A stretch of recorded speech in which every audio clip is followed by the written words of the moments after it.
Welcome to the Jewish National Fund's Spectacular Sunday, a day of giving from coast to coast. Live from Tel Aviv, my name is Benji Lovett, and I'm thrilled to kick off the next 4 hours as your first host. JNF was founded in 1901, and today is the biggest day of fundraising in our history. Considering the Jewish year is 5780, that's pretty impressive. Over the next 4 hours, we'll hear beautiful musical performances from singers such as David, Rosa, and Noah, hilarious comedians, lively cooking demonstrations, greetings from Ambassador Nikki Haley, JNF President Dr. Saul Lizzerbram, philanthropist Ronald Lauder, former Beatle Paul McCartney, and so much more. One of those might have been a lie. However, we even have a For Kids, by Kids segment emceed by a 13-year-old. Which reminds me, I really need to finish the thank you notes for my bar mitzvah. Anyway, right now, thousands of volunteers are making tens of thousands of phone calls to people all across America, asking them for their support of the land and people of Israel. Let's take a look and see how they're doing right now. Look at that. Wow, $600,000. We're doing great. But get to $1 million, we need your help. This is your impact, your opportunity to make an impact. We hope to see a completely filled circle by the end of this program. So call 1-800-542-8733 now, or go online to jnf.org to donate. Tell your friends and families to do the same. Don't wait, do it now. And great news, we have a matching gift of up to $1 million. So your donation does double the good. How much was that? $1 million. We need you now more than ever to make a difference for the land and people of Israel, and here's why. In early March, tourism in Israel came to a grinding halt. When the government declared a state of national emergency, businesses were forced to close and unemployment dramatically increased. Close to 1 million Israelis have been out of work. Despite the pandemic's disruption, Jewish National Fund continues to show up for Israel. During this time, JNF is working to expand employment opportunities in the Negev and Galilee for the more than 1 million unemployed Israelis, supply personal protective equipment, PPE, to volunteer caregivers and first responders, help small businesses carry on, and continue to provide support for farmers and society's most vulnerable, people with disabilities. JNF remains unique, strategic, and it's been that way since 1901. Since I made Aliyah with Nefesh B'Nefesh, I've been doing stand-up comedy about life in Israel. And over the last few months, I've only performed via Zoom. I gotta tell you, it's pretty weird. The communication is one way. I see no smiling faces. Right now, I'm getting zero positive feedback. Reminds me of my childhood, actually. Mom, that's a joke if you're watching. One more thing, as we speak, this is live streaming on my LinkedIn. There are no viewers, but I've gotten 3 job offers. I start tomorrow as a falafel engineer. Yes. So when this whole pandemic thing started in the spring, a couple months ago, I rushed back to Israel. I was in the States doing shows. I got back here, and as an immigrant, it was stressful because I landed at Ben Gurion Airport, and security told me, from now on, you must keep a distance of 2 meters. And all I could think was, oh no, now I gotta learn the metric system. I'm gonna die because I'm American. I knew I shouldn't have made Aliyah. But let's get things started, guys. It is now my pleasure to introduce Israeli superstar David Broza, one of the world's most dynamic and vibrant musical performers. His music fuses cultures of the 3 countries where he was raised: Israel, Spain, and England. If you've never seen him before, you are in for a real treat. He is amazing. Without further ado, take it away, David. A big shout to the Jewish National Fund for all you do to develop Israel. I'm thrilled to sing for you all, to help raise money to populate and develop the beautiful Negev in Galilee. אני מביט מהחלון, זה עושה לי די עצוב. האביב חלף עברנו, אם ישוב. הליצן היה למלך, הנביא נהיה ליצן, ושכחתי את הדרך, אבל אני עוד כאן, ויהיה טוב, כן, לפעמים אני נשבע. אז הלילה,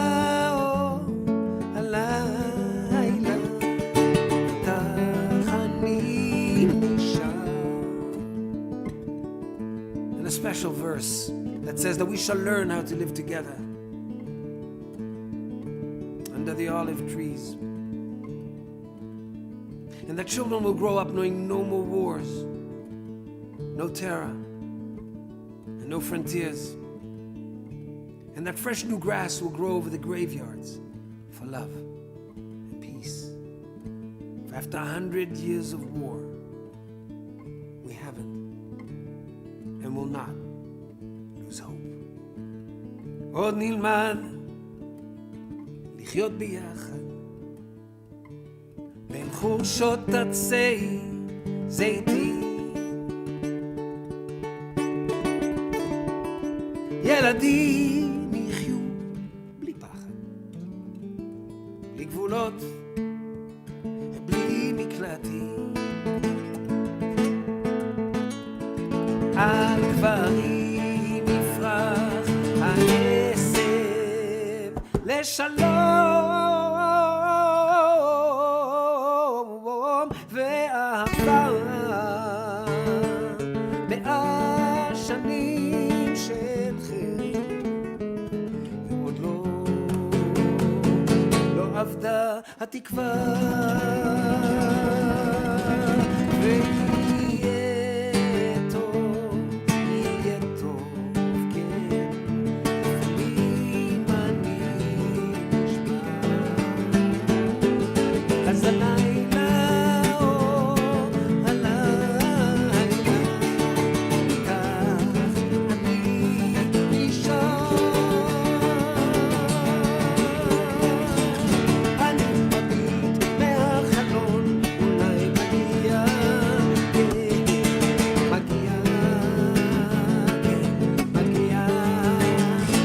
יום חדש.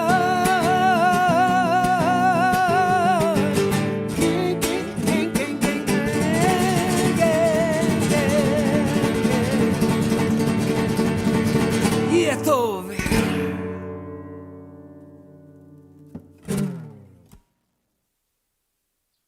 Courageous, dedicated, noble, and selfless.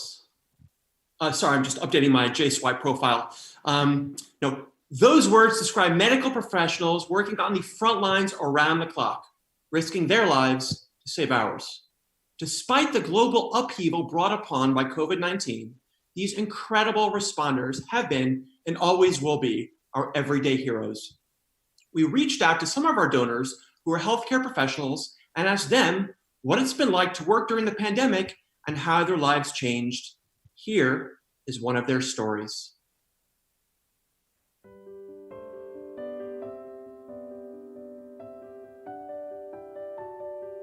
Hi, my name is Melissa Shakin. I am Lisa Shakin's first cousin. For as long as I've known Lisa, which is her entire life, she has wanted to be in the medical profession. She's incredibly hardworking and works very long hours. Due to the onset of the coronavirus, she has been incredibly dedicated to help with testing, diagnosing, and treatment of COVID-19. We are really lucky to have people like my cousin. I've been on the front lines of the COVID-19 pandemic. Every day while at work, I'm evaluating, treating, and testing patients with COVID-19. I hear my patients' stories as they're battling this deadly virus. I listen to them share their stories of grief and suffering as they're watching their friends and family members die alone. These have been very challenging times, but thanks to your support, we are making it through. I feel so lucky to have my friend and cousin battling on the front line for all of us, keeping us safe.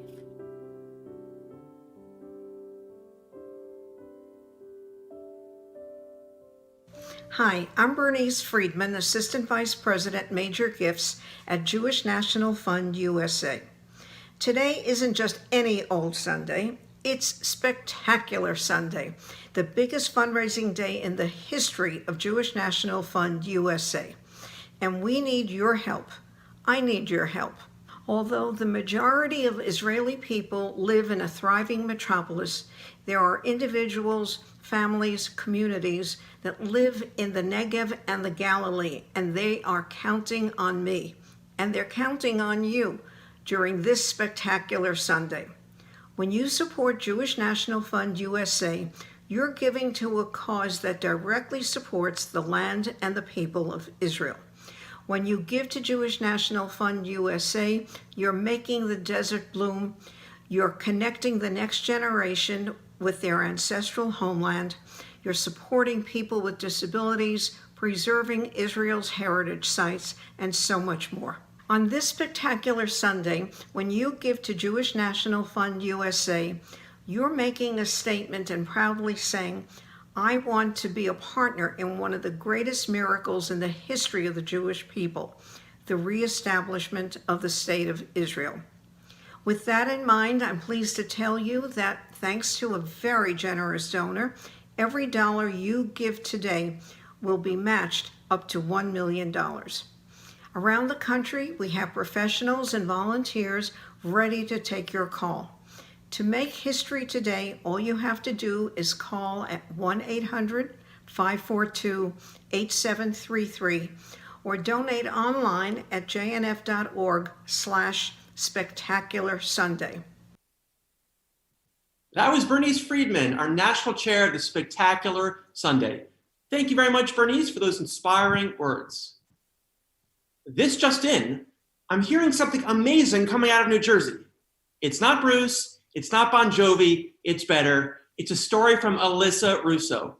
Let's find out what it's all about. Take it away, Alyssa. Thanks, Benji. I'm so glad you're checking in with me because I just got off a call with a donor named Michelle, and it was such a great call. Of course, we're always so grateful for any amount donation that we receive today or any day, but when I'm calling people today, I get to share with them that with a minimum donation of $500, we're offering a free seat on a JNF virtual mission to Israel. For those of you that don't know what that is, we are putting Israeli tour guides to work, and they are taking people to Israel virtually. It's 25 people on a bus, and it's an hour a day, Monday through Thursday, with a pre-Shabbat get-together on Friday, and they are amazing. Anyway, Michelle was so excited and she was able to donate the $500 today, which is then matched. So her donation is $1,000 and she's going to sign up to take a tour to Israel. So I'm having a great day speaking to great people. I'm going to continue making my calls. So back to you, Benji. Feeling inspired by what you just heard, thanks to you and those who came before you, Jewish National Fund has built and transformed a nation, and we're still hard at work. That's why your dollars are more important than ever. Show your continued support for Israel. Don't wait. Pick up the phone now and give us a call at 1-800-542-8733. Or go online now to jnf.org and make your gift. Or wire it into my bank account now. I'll pass it along. You can trust me. And of course, share it on your social media pages. You guessed it, now. Every donation made today will be matched dollar for dollar. And now for a little test. Unparalleled in the Jewish philanthropic world, Jewish National Fund's strategic vision has been, and always will be, to ensure a strong, secure, and prosperous future for the land and people of Israel. But how much do you really know about JNF, huh? Why don't you take our interactive quiz, test your knowledge, and stay tuned for a message from a special and perhaps familiar guest. Why don't we take a look now?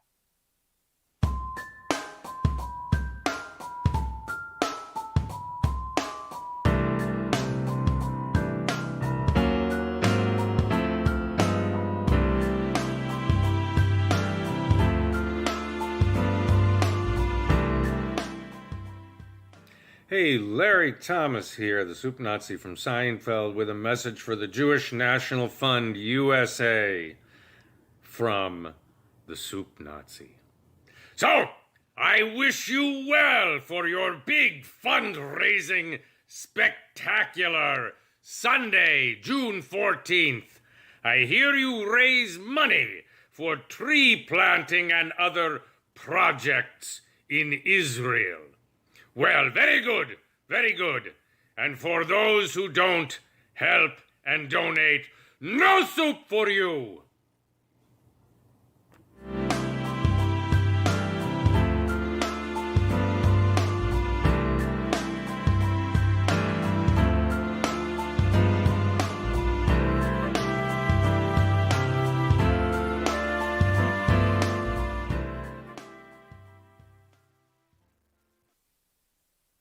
Did you guess the right answer? Don't lie, I'll know it. We now turn to one of our amazing Israeli vendors, Stern Winery, who is featured in our new online mitzvah marketplace, a platform Jewish National Fund created to support local Israeli artisans and businesses who've been out of work as a result of the pandemic. From wine to food to jewelry, there's something for everyone in the online mitzvah marketplace. Now is the time to shop Israeli goods. Let's take a look right now.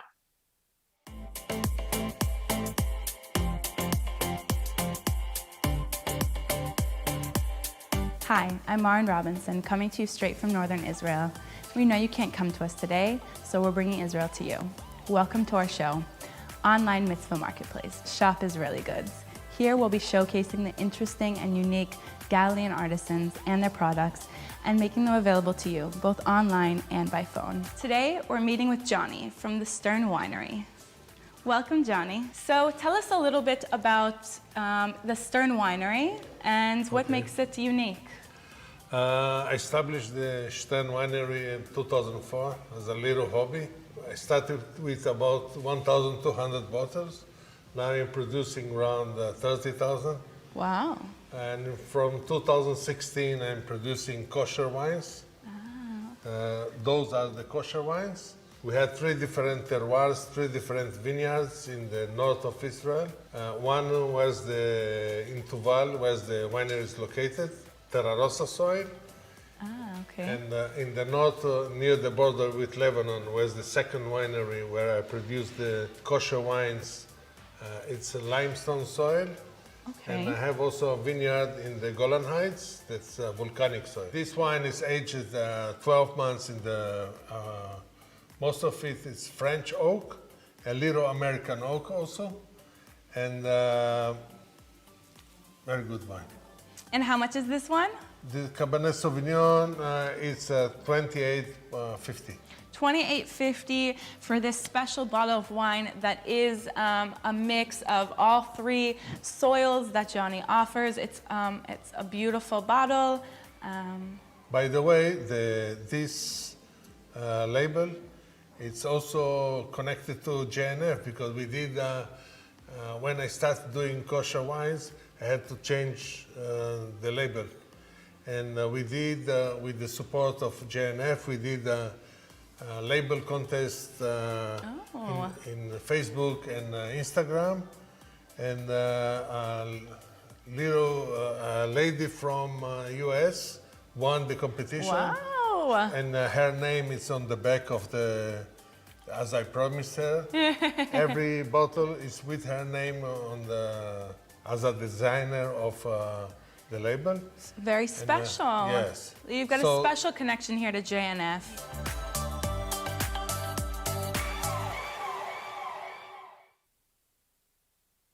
What an incredible display of wine. I just bought 10 cases. Hey, it's a work day in Israel. It's still happy hour. It's grape juice. No, it's not. As you all know, Father's Day is next Sunday, and we want to thank all the dads out there, including single dads, moms doing double duty as dads, anybody who identifies as a dad. You're so grateful for your wisdom, encouragement, and unconditional love. Here's a special message just for you.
So, what are you getting the men in your life for Father's Day? How about a gift that lasts a lifetime? Plant a tree in their honor, and a beautiful certificate will be sent to them with a personalized message from you. You can plant your own tree now by calling, once again, 1-800-542-8733 or go to jnf.org/trees. Do it right now. There's no time to lose. Now, we have the great honor to hear from a distinct philanthropist, businessman, and international advocate for the Jewish people. Ambassador Ronald S. Lauder is the president of the World Jewish Congress, Jewish National Fund's chairman of the board emeritus, and served 10 years as JNF's president. During his tenure as president, JNF received many accolades and tremendous praise. Without further ado, Ambassador Lauder. Thank you, Alana and Dominique. Before I even begin, I hope everyone joining us, along with your families, are safe and well. This has been a very challenging time on so many levels, but it also brings out one of our strongest commandments, that Jews should always take care of each other. I believe that is why all of you are here today on this special video telethon. We are calling it the Jewish National Fund Spectacular Sunday, and it is indeed spectacular. It's the largest fundraising event in JNF's 119-year history. With this new technology, we can do many things. Jews from all over the world can come together to support one of our most precious gifts, the Jewish state of Israel. We owe so much to all the heroes who came before us, who built the JNF, who built and defended the land. But there is one person, I believe, who stands above all of us, Theodor Herzl. You all know Herzl's inspiring story. Here was one man who truly made a difference. One man who clearly saw the reality for Jews in Europe. One man who knew we needed a land of our own. One man who started a movement that brought us home. One man who inspired his people. One man. And Herzl did all this by not keeping quiet. Herzl made a lot of noise.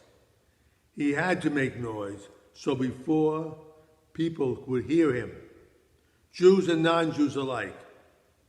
It was at the Paris trial for Dreyfus that Theodor Herzl faced the reality that too many Jews around the world, and this is what we face today, still face anti-Semitism. The diabolic, dishonest, insane hatred of the Jewish people. The oldest hatred that never goes away. That is why I have committed my life to fighting anti-Semitism in every form, in every corner, in the media, on the internet, in government, at the UN, everywhere it rises in our world. Herzl understood how precious our inheritance is and how we had to protect our homeland. That is why he started the JNF, and that is why all of us have continued his legacy. From building forests to reclaiming water, the JNF has built and protected the land of Israel. What Herzl started, we will continue. That is why now, especially now, I want all of you to support and commit yourselves to helping the JNF. So many have answered Herzl's call before us. We stand on the shoulders of giants. Now it is our turn to step up and do our part. I know you will do that. I know you want to be heard, and you will be heard. And I know this: Israel and the Jewish people will not just survive, we will continue to prosper in our land, Eretz Yisrael. Am Yisrael Chai, and thank you for standing with us, and thank you for supporting the JNF. And God bless you all. Thank you so much for your inspiring words, Ambassador Lauder, and for everything you do for the Jewish people. Jewish National Fund's life-enhancing work in Israel would not be possible without you, our partners, our donors out there. By giving to JNF, you are answering the call as you advocate for and commit to the land and people of Israel. While we're on the subject, let's now turn to Israel and hear from our friends and see how they've been holding up and what you mean to them.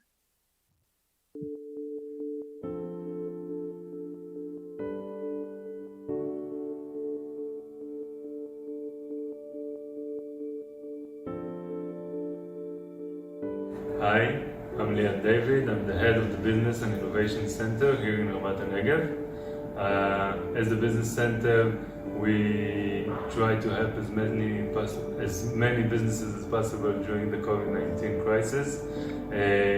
Obviously, it was really tough on everybody, and a lot of businesses got really hurt and were confused and did not know how to, did not know what to do. One of the strong points of the center is that it brings together a lot of businesses from many verticals, and one of the first things that we did is bring them all together here and help out each other. One of the other business owners that gave her advice about marketing, about sales, about new ideas, how can she create this crisis into an opportunity. And really 2 or 3 days later, she started getting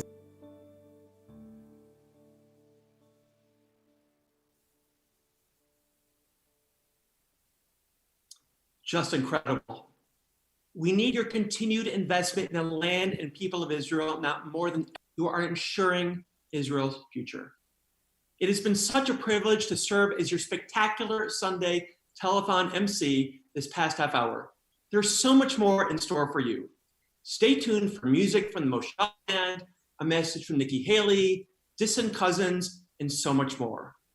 I'd love to stay, but hey, who do you think is planting all these trees? On behalf of Jewish National Fund, thank you for being a voice for Israel. From Tel Aviv, I'm Benji Levitt. Take it away, Stella.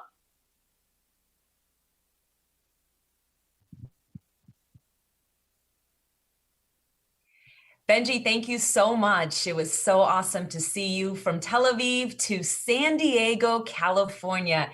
Thank you guys all so much for joining me, and I'm so honored. My name is Stella Inger Escobedo, and I'm a news anchor for CBS 8 here in San Diego, and I'm just so honored to be here with you, emceeing for the next 30 minutes. As you know, today is a big day for JNF, for fundraising in its 119-year history. We have so much planned, so much entertainment and ways you can help. That is, we have 3.5 hours left, so stay tuned. Right now, we have thousands of volunteers making calls to people all across the country, asking for their support for Israel. So we have performances coming up from Kids by Kids segment, stories on the front lines in Israel, music by David D, and much, much more. So we do need your help. We need your help as much as possible. This is your chance to make an impact. Right now, you can call 1-800-542-8733 or go online to jnf.org to donate. And we do want to say a big thank you to a few donors, very generous donors. For every dollar you donate will be matched up to $1 million. So please don't wait. Now, we do have some more exciting news to tell you about. I know times have been tough because of the pandemic, so many of you have not been able to visit Israel, but there is a way that you can still travel to Israel, like many things, including this event, virtually. You can go to Israel virtually, and during the next few hours, if you make a gift of $500 or more, you get a free Zoom spot on a virtual tour to Israel. Now, if you're wondering, so how does this work? So I recently interviewed JNF First Lady Lauren Lizabram on our newscast for CBS 8 here in San Diego. So take a look. This is how it works. Since the stay-at-home orders have been put in place, travel is down, so maybe you canceled some plans or you're just itching to get out there and travel. Stella found one way people are seeing some wonderful historic places from their comfort of their own homes, too, here. Yeah, Eric, this is so cool. So as we know, globally, tourism is down because of the pandemic. And according to the World Tourism Organization, international tourism could decline by 60 to 80% over the entire year. That's billions of dollars lost in revenue. But I do want to show you something, how some San Diegans are virtually traveling. The Jewish National Fund USA just launched virtual tours, taking people to Israel, showing them iconic places like the old city of Jerusalem you see there, the Dead Sea, and much, much more. People buy seats on virtual buses, they join a Zoom group, and they have a professional tour guide. So just last week, a San Diego group finished their 5-day virtual trip. I caught up with JNF board member Lauren Lizabram. Her husband Sol is the national president of JNF, and he joined her on the bus tour. Listen. It's really, really, really a fun, exciting, emotional, motivating trip. So I highly recommend it. It was a fabulous idea, and it really took off beyond our wildest expectations. And like I said, we have over 700 people signed up, and we really want to support these licensed tour guides in Israel. The cost is $50 for the entire 5-day experience, and all of the money goes to the tour guides in Israel who aren't working right now. The virtual tours are an hour a day, and Eric, the max per bus is 22, so there's 22 Zoom boxes. And as you heard Lauren say, 700 people already registered. If you're interested, that information is on our website, cbs8.com. So if you've ever wanted to visit Israel, this is your chance, and then once things open back up, you can go and see it in person. I know for a lot of couples, traveling, new experiences was their hobby. That was their thing they looked forward to, and this is at least a way to try and get some of that. Yeah, so for example, if you and your wife wanted to do this together and you were sitting right next to each other, it's just $50 because it's essentially like a Zoom box, you know, so per household. Get to see some pretty neat places there. Absolutely. What a cool experience, right? What an awesome experience. So again, if you'd like to sign up, all it takes is a gift of $500 or more at jnf.org. But, you know, not only will you be experiencing this, having a great time, you will also be making an impact on the land of Israel, the people of Israel, and you know, you get to be a part of this, you know, new experience. As I said, things are very different right now. We're slowly getting back to normal. But again, if you'd like to sign up, all it takes is a $500 or more donation at jnf.org. Okay, so now you're in for a real treat, a unique performance by an incredibly talented Rebbe Sol, an American Israeli Jewish singer, songwriter, and musician who is famous for his diverse sound that draws from a variety of styles and cultures. Rebbe Sol, take it away. Hello, shalom, good people of JNF, Jewish National Fund. You're such a great organization, which you do planting the trees in Israel, sponsoring and organizing trips to Israel. We're so glad you're around, so glad you're here. Am Yisrael Chai. Am Yisrael Chai.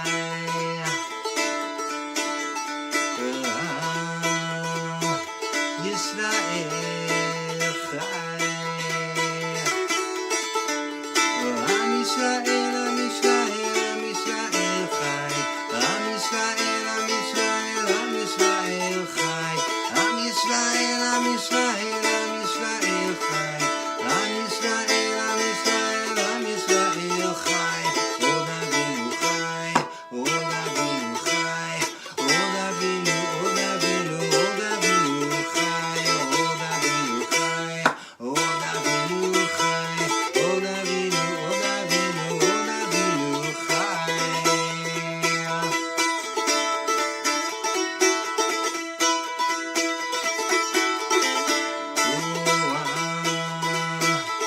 Yisrael Chai.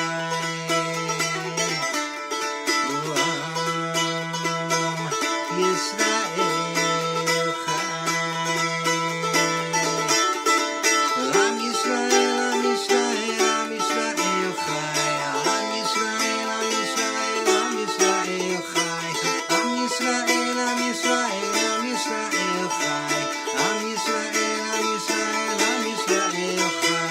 Od Avinu Chai, Od Avinu Chai, Od Avinu, Od Avinu, Od Avinu Chai, Od Avinu Chai, Od Avinu Chai, Od Avinu, Od Avinu, Od Avinu Chai.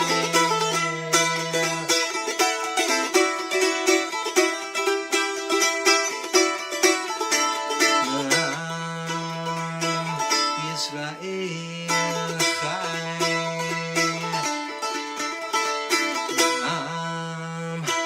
Am Yisrael Chai.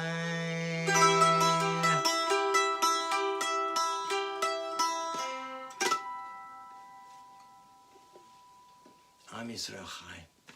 Be'emet, Am Yisrael Chai. Bravo, Rebbe Soul. Thank you so much. That was so beautiful. So, when you make a choice, you change the future. Those are wise words by famous author Deepak Chopra. With JNF, the choice is made every day to commit to Israel, its land, and its people. Now, by pledging your support and making it a gift, you're helping shape Israel, its future. Now, I'd like to introduce you to Joe Lieberman, a former senator from Connecticut who served from 1998 to 2013. We're going to hear from him. But before we do that, we do want to do something first. We want to test your knowledge of JNF. So we want you to take our interactive quiz, and then we'll hear from former Senator Joe Lieberman.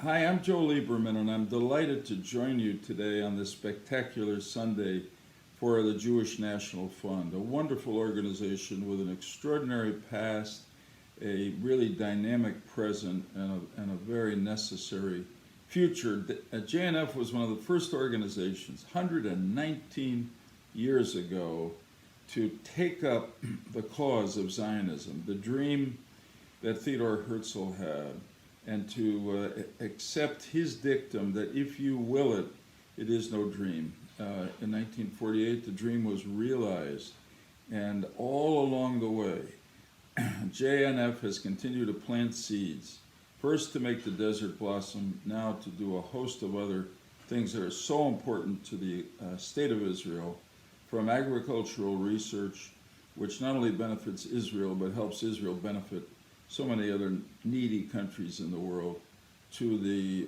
housing developments that are making the Negev blossom, not only with flowers, but with people. It's a wonderful cause and a necessary cause, as the JNF is as important to Israel's future today as it was when it started 119 years ago. So my thanks to the leadership of JNF, Russell Robinson, all the others, and the team, and all of you for giving generously today. Thank you, and stay well.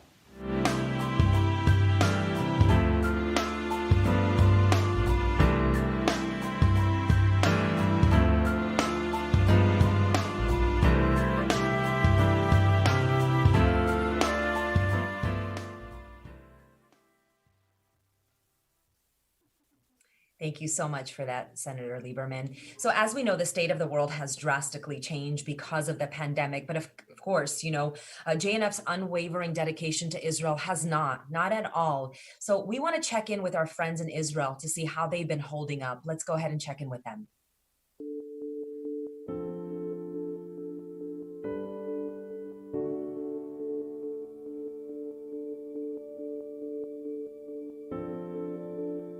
Hi, I'm Eric Narrow. I'm here with Shlomo Lampert, the head of the northern region for Hashomer Chadash, a JNF affiliate dedicated to not only protecting the Israeli agriculture, but also connecting people to the land and providing food security for the entire nation of Israel. Shlomo, tell me a little bit about the importance of Hashomer Chadash over the past few months. So first of all, obviously, we had the corona in Israel and all around the world. And what happened in Israel is that the farmers were in a very bad situation of lack of manpower. Most of the people that pick the fruit from the trees are Palestinians in Israel. And we got a phone call from the head of the farmers that grow citrus fruit. And he said more than 60% of the fruit are still on the trees and they don't have anyone to pick them. If they won't pick the citrus fruit, maybe hundreds of farmers are going to collapse and to close the farms, and that will be a big issue for the agriculture in Israel and for the food in Israel. So we started gathering volunteers from all around the country during the corona times, taking them outside to the safe areas, outside on the fields, and we gathered between 600 to 800 volunteers a day for almost 3 months. We got a phone call from the Ministry of Agriculture saying that Hashomer Chadash saved more than 85% of the citrus fruit of the country of Israel. So I'm proud to say that after the tough corona days, the volunteers of the Shomer Chadash, supported by JNF USA, helped the farmers of Israel secure the food for the nation, for the country. We are stronger together. Thank you, Jewish National Fund, USA.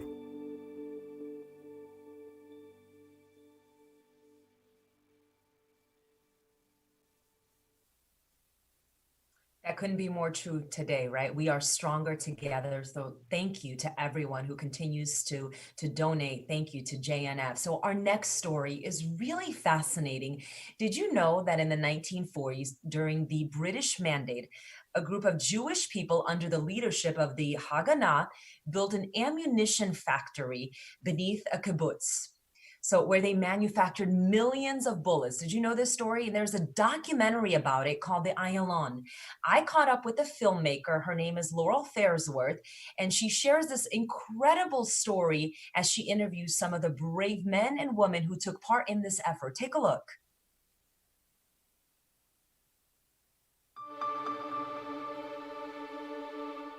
This was a secret. And this was a lie. And on the backs of the young people who kept these secrets and told these lies, the nation of Israel was born. This is the untold story of the 45 young people who climbed down these stairs and onto the stage of history.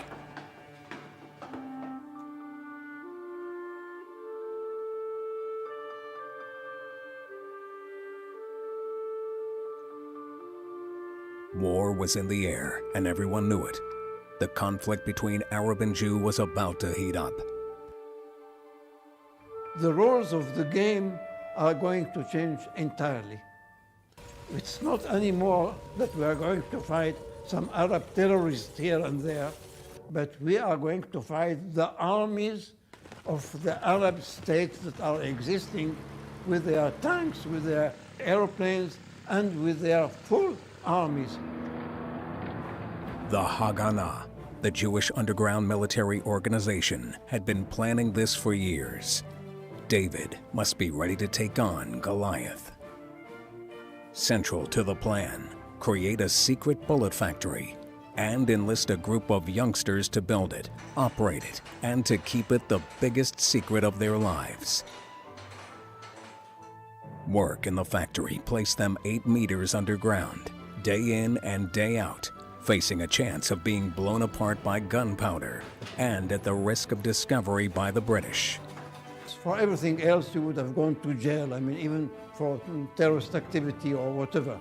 But for the production of arms and ammunition, it could be death penalty, and there has been death penalties by the British in those days.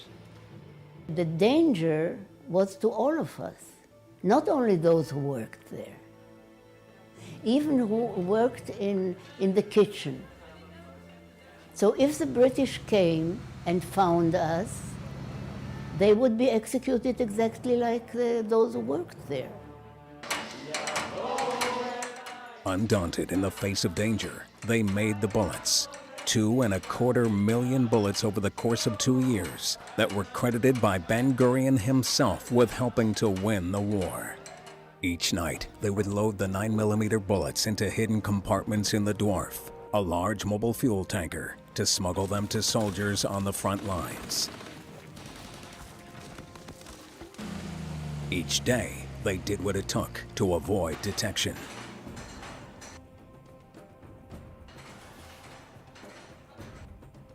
The Ayalon Bullet Factory was one of the most well-kept secrets among all the secrets of the Haganah.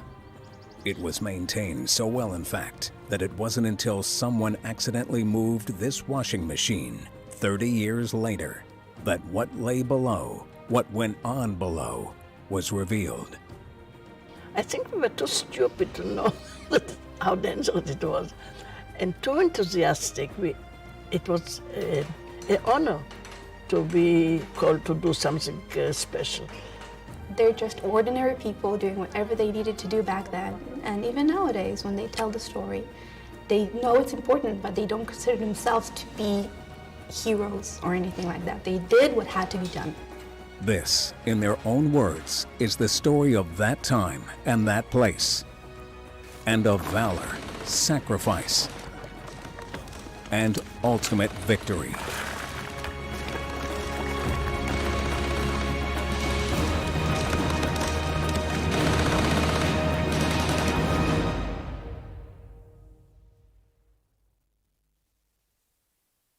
Joining me right now is the filmmaker, Laurel Faresworth. Welcome. It's so nice to meet you. Wow, what an incredible documentary. Why did you get involved? Like, what gave you this idea? Nice to meet you too, Stella. I went to Israel on a trip and was bedazzled, and I got taken to the bullet factory, and I said, oh my gosh, both of us, as reporters, producers, this is an untold story that needs to be preserved, needs to be shared. And through friends at CNN, I found the last 10 people who actually worked there. And I said, I got to do it. As you're shooting this documentary, you finally, you find these last 10 people. First, how long did it take you to find these people? And then as you're filming this documentary, do you come across things that you didn't expect? It took about 6-8 months to find them. The whole thing took around 5 years, mainly to raise the money. Plus we had to go back to Israel a couple times to shoot. And we found all kind of great, cool things. Number one was a diary from one of the women who passed away. Her daughter said to me, you interested in her diary from those days? Well, yes. And another cool thing that we found out was that Meyer Lansky, the Jewish gangster, was actually the one who we found smugglers in my particular area, which is Philadelphia and in New York, that smuggled guns from here, and they took them to the docks in Brooklyn. And Meyer Lansky actually got the guns, which these bullets were the ammunition for those guns. He helped smuggle them to Israel. So I thought that was just kind of a cool, getting the American mob involved. Yeah. Totally. And how did you get like a big name historian to be a part of this? I mean, it all just kind of started to come together. Through friends of mine at CNN introduced me to her, and she initially said no. This isn't my thing. I do Jewish history. I don't really do Israel. And I started telling her the story. I sent her a clip, and she loved the story so much she said yes. And actually, my friends at CNN went and interviewed her and got her. I supplied the questions, and she's amazing. She puts it in the context of the Jewish people what this means. Deborah Lipstadt, by the way. Yeah. So, this is a big part of Jewish history. What do you want the younger generation to know about this? That a few determined people can change the world. It sounds corny, but here it is. Here's the proof that if you believe in something strong enough and you make a stand, you can have a huge impact well beyond your numbers, well beyond your years, which is a message I think that has resonance today. Where can people see this film? Well, thank you for asking. There's a number of ways. Number one, it is being entered into film festivals now, about 40, 50 of them as we speak. Whether they're going to be virtual or whether they're going to be in person, it's, starting in the fall, but there will be film festivals and it is being entered. Or you can go to our website, www.ayalondocumentary.com. And there's a phone number, email, how to reach us if you want to bring the film for community events, virtual watch parties, host a virtual watch party, or just tell your film festival committee, whether you're a part of it or just know someone on it, to bring this film to your area. Absolutely. Laurel, thank you so much. Thank you.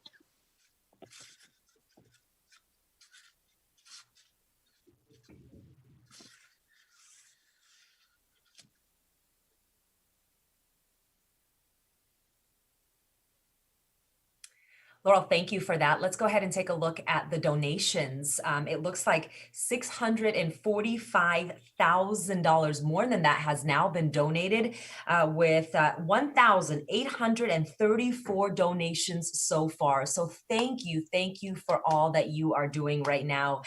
We can use all the help you can give. Now let's talk about this. Do you love reading?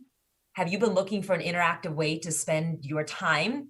You can join now the Jewish National Fund for a virtual book club, which is a summer series. You can listen and share in a moderated discussion with JNF's podcast Israelcast host, Stephen Shalowitz, and the featured author. The first club will be on Wednesday, June 24th at 8 p.m. This is Eastern time, so it's going to be 5 p.m. Pacific time. There will be a discussion about the 100 most Jewish foods, a highly debatable list by Elena Newhouse. Don't miss out. This will be a series, a fun series, but you can buy your book now today. Did you know that you can actually buy the books through Amazon Smile and choose JNF as your charity of choice? Now, proceeds of every purchase you make through Smile will go to JNF. So all you have to do is go to smile.amazon.com, select Jewish National Fund, and the funds will go to JNF. So happy shopping, and let's go ahead and support JNF as much as we can. Now, speaking of not missing out, we do have some awesome array of products to show you. There's so much to choose from. So I don't know, why not buy all of them? So let's go ahead and take a look. Shalom Chaverim. Hello, friends. It's Ron Chris from JNFLogoProducts.com, your one-stop shop for official JNF merchandise. Why not keep your table spotless with JNF branded coasters?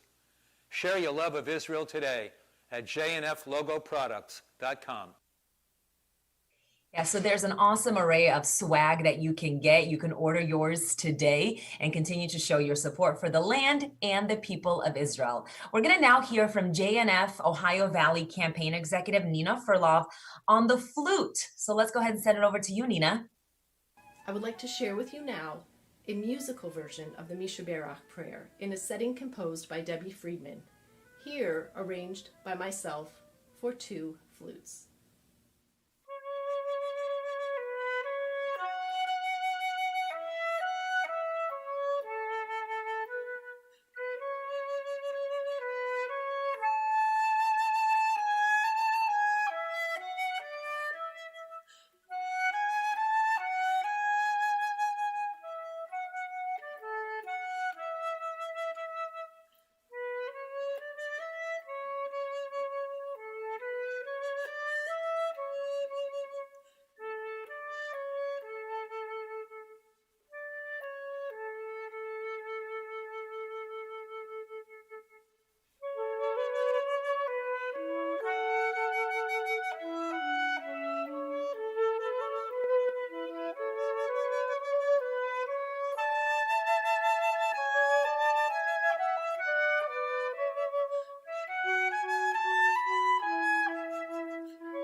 That was so beautiful, Nina. Thank you so much. I think we actually have time for one more song coming up.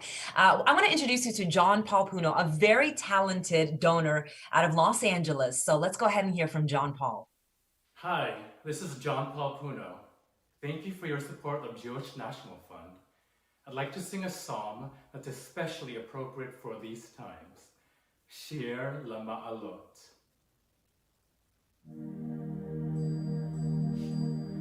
Shir LaMa'alot Sinai Che'arim Me'ayin Yavo Ezri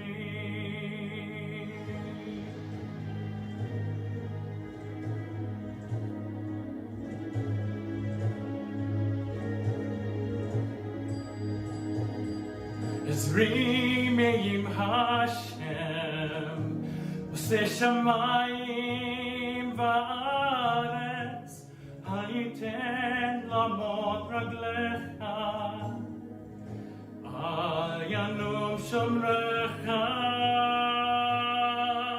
Hine Lo Yanum Velo Yishan Shomei Yisrael Hashem Shomrecha Necha Yomam Hashemesh Lo Yekeka V'yereach Balayla Hashem Yishmorcha Hashem Yishmor Secha Uvoecha Me'yatav And empowers JNF to plan for Israel's future, and your continued support is so important. So please continue to donate. You see the number, the information on the bottom of your screen. If you're following along on social media, you see that information as well. I was actually on Facebook right now and seeing all the positive responses from the people who were actually participated in the virtual tours. So thank you so much for giving back to Israel. Your dedication, your commitment is so special. It has been such a privilege to MC the past half hour. Don't go anywhere because we have a lot more planned ahead. Thank you again. I'm Stella Inger Escobedo in San Diego. I'm going to send it over to Jessica, who is in Los Angeles, just a 2-hour drive from here. Jessica, take it away. Thank you so much, Stella. What a pleasure to spend the morning with you. And we're back for more of Jewish National Fund's Spectacular Sunday, a day of giving from coast to coast. I'm Jessica Abo, and I'm so excited to host this next half hour.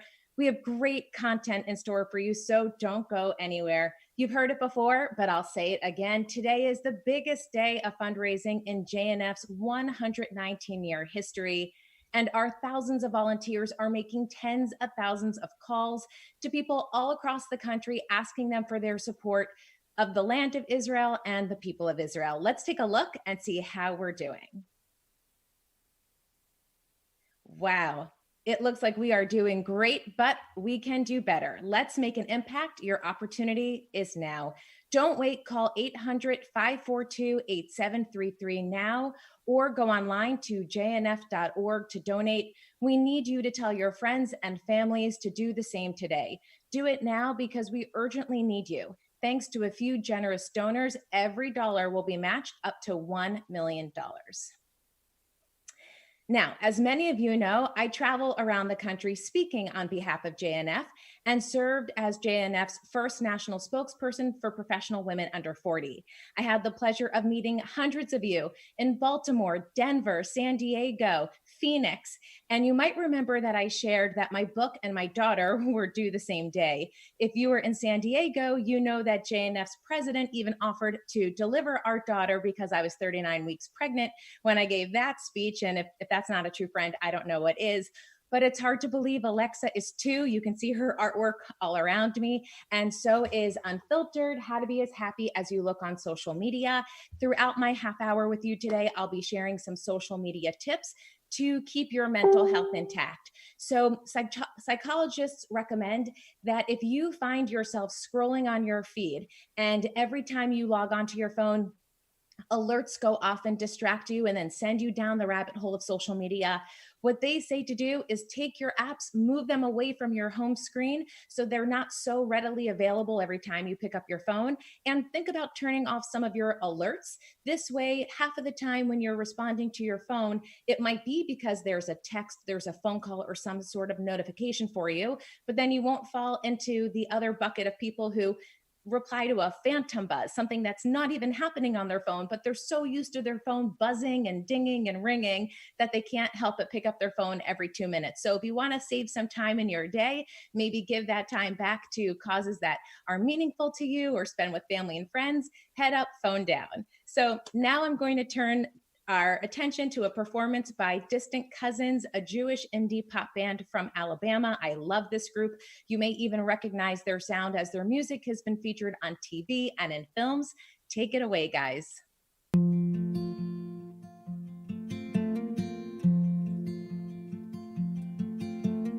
There won't always be tomorrow. All we have is here and now. Life is sweet, but time is borrowed. All we have is here and now. Oh, the further I go, the closer I get to the goal, the less I know. Learning to hold the good and the bad and make peace with them both. There won't always be tomorrow. All we have is here and now. Life is sweet, but time is borrowed. All we have is here and now.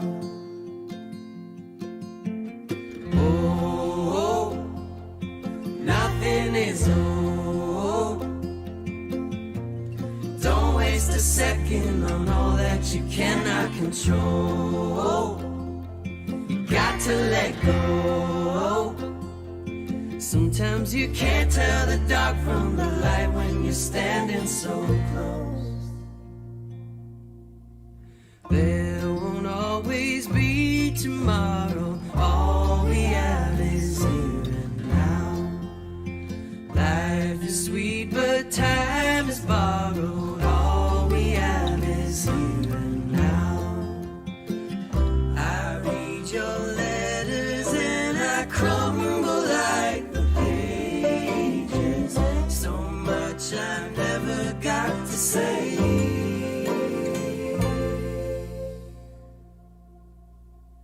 All we have is here and now. All we have is here and now.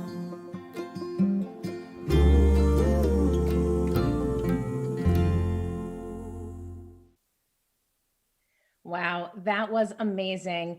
Our next guest is near and dear to Jewish National Fund and to me, a well-respected member of the medical community as the executive chairman and co-founder of 4C Medical Incorporated and co-founder of Health Fusion Incorporated, Dr. Saul Lizarbram. He's also a lifelong Zionist who has been involved with JNF for more than 35 years. It's my distinct pleasure to welcome Jewish National Fund USA's president, Dr. Saul Lizarbram. Saul, what words of wisdom do you have for us today?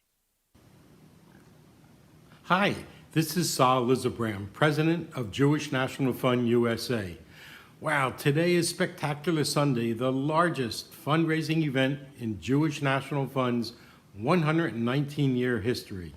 Can you imagine 119 years ago, a man in his early 40s asked for the first gift for Jewish National Fund to repurchase the land of Israel for the Jewish people?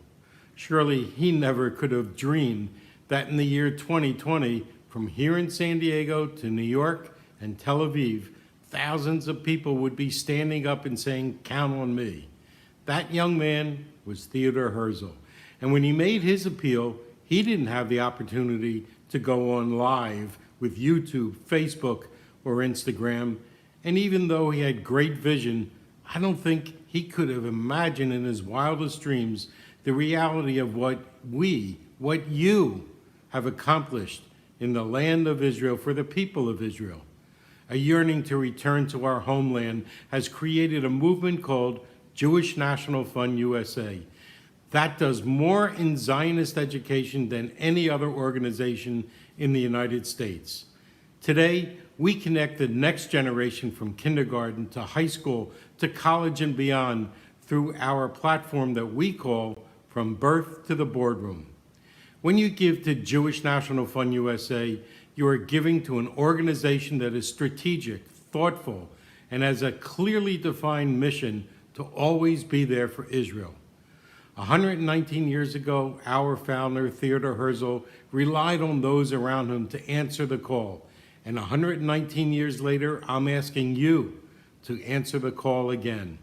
In case you haven't received our call, please call us today at 1-800-542-8733 or visit jnf.org/Spectacular Sunday. I'm counting on you. Israel is counting on you. Thank you, and enjoy the rest of Spectacular Sunday. Thank you, Saul. That was so incredibly inspiring. And on behalf of everyone, thank you to you and Lauren for all that you do for JNF. I recently had the chance to sit down with Micah Smith, Senior Vice President of Film at Open Door Media, to talk about his movie Sustainable Nation, which tells the stories of 3 Israelis working around the world to help solve environmental crises related to water accessibility. The film, sponsored by Jewish National Fund, has won many awards, including the official selection at the 2019 Miami Jewish Film Festival and at the 2019 Earth Day Film Fest. Let's take a look.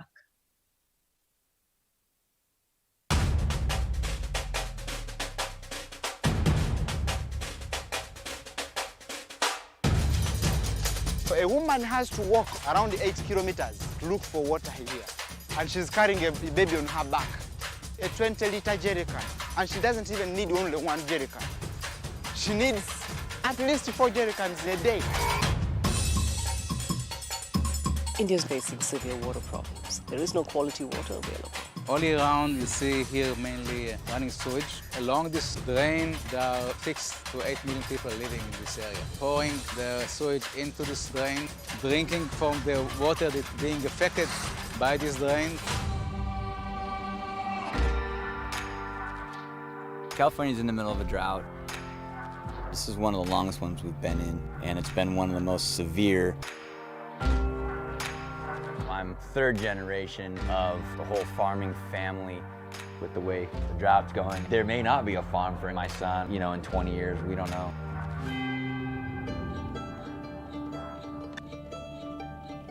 We need to be able to all come together for the greater good of society in general, to where we can all be sustainable. 20 years ago, Israel was in a water crisis. Today we have a surplus of water.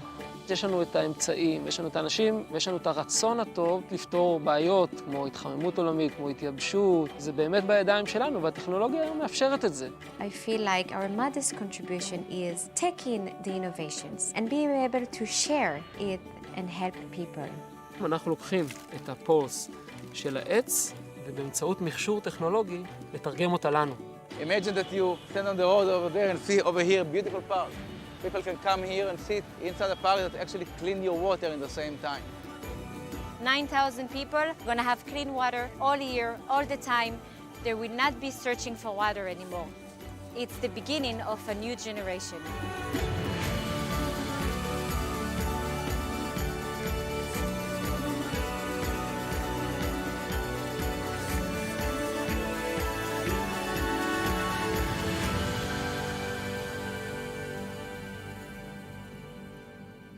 Talk to us a little bit about how Israel has become this leader when it comes to water innovation. Israel actually, obviously, is situated in the midst of a desert. It has a very diverse climate, but it struggles with water issues, and it struggled with water issues for a long time. In the late 90s and 2000s, Israel went through a dramatic effort to shift the culture of Israeli society in the way it relates to water.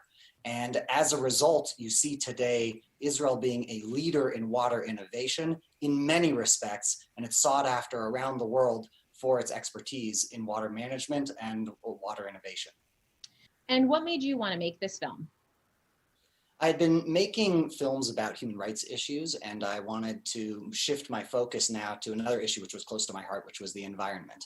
A lot of my work revolves around Israel as well. This was a great opportunity for me to step into an area that I cared passionately about, share these stories and this information with the world, and also partner with JNF and be able to make something really incredible. Speaking of the characters you followed, what was the decision behind following specific people to tell these stories? When we first started doing our research for this film, Sivanya Ari was an obvious choice for us. She is an incredible character. You see her in the trailer.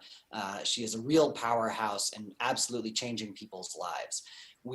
That story takes place in Africa, and it's obviously an environment which is very different than that of our target audience in the US and Europe. So we were looking for a story which would relate to them. We then moved to California. We had a character in California, Brian Pala, who is working in agriculture in California, shipping his food all over California, all over the US, all over the world. That's a story which definitely is connected to the lives of our viewers.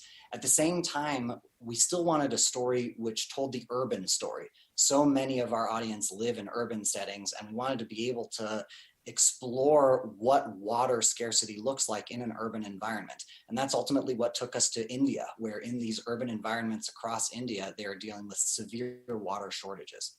What can we all be doing to help where water scarcity is in dire need of help? So I think one of the most important lessons that I took from the film was the power of culture. The way in which we as an individual or as a community relate to water and the environment. One of the things that the film explores is how Israel shifted its culture, shifted the way that Israelis relate to water. And one of the most significant things that people experience when watching the movie is a very simple scene where they watch someone washing their dishes. And as they wash their dishes, they shut the water off. Every time they scrub, they turn it on and rinse and shut off. Now, those small acts are relatively insignificant when it comes to the grandness of the water scarcity issue in the environment.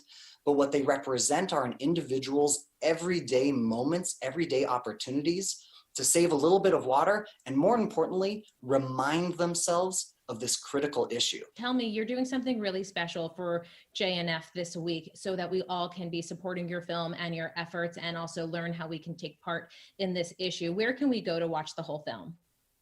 JNF has been an incredible supporter of this film and of the work behind this film, and we really consider it an amazing opportunity to share the film with the JNF audience. So we've created a special link, sustainablenation.com/JNF. And if you go there, you can watch the film. It'll be available for 1 week starting from this broadcast. Thank you so much for your time, Micah, and Mazel Tov on everything. Thank you so much. The film looks amazing. And as you heard, it's available for 1 week only to the Jewish National Fund family. So now's your chance. Now, if you have been feeling like you've been spending too much time online because we've been in lockdown, or you just find yourself falling into a funk because of the civil unrest in our country, here is happy tip number 2. Make sure while you are spending time online that you follow people who lift you up, who inspire you, who teach you something new, or just make you feel good in general, because that all plays a big role in our mental health. And don't be afraid to put someone's profile on snooze or to hide their profile for a short period of time. And if all else fails and you need to unfriend someone or unfollow someone, do what is best for you during these very challenging times. Taking care of your mental health is so important. So now I want to turn to none other than the former ambassador to the United Nations, Nikki Haley.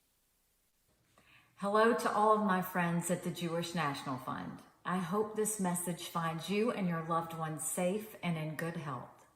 My heart goes out to every single person who has been touched by this disease, and to all of our essential workers keeping us safe and our country moving. The U.S. is struggling with the effects of the coronavirus pandemic, but so is our friend and ally, Israel. Even in these challenging times, JNF's dedication is clear.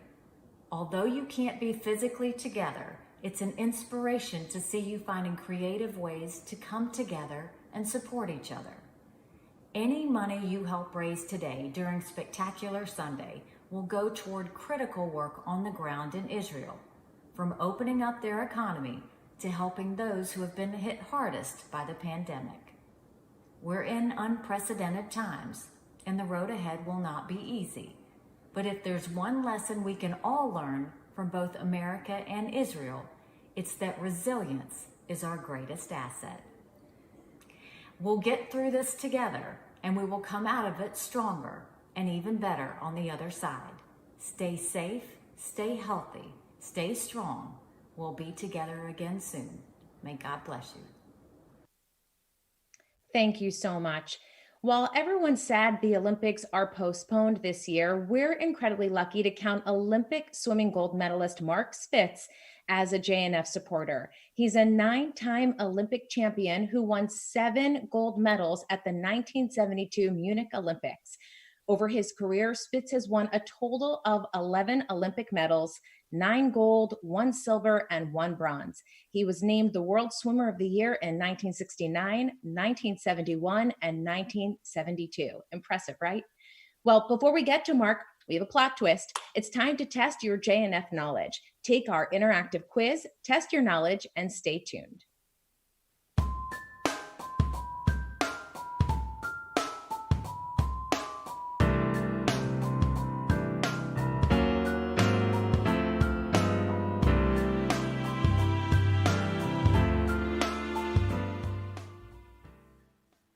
Hi, this is Mark Spitz. I'm so excited to be a part of the Jewish National Fund family. There are so many reasons to love JNF. Everything they do makes sense. And they're into water. Can you believe that? As a former competitive swimmer and 9-time Olympic gold medal champion, I love water.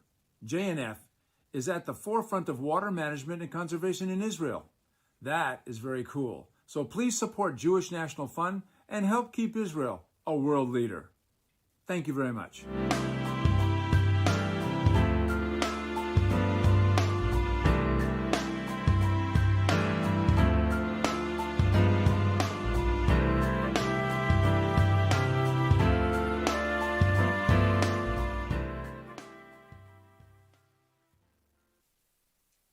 Wow, I did not know that.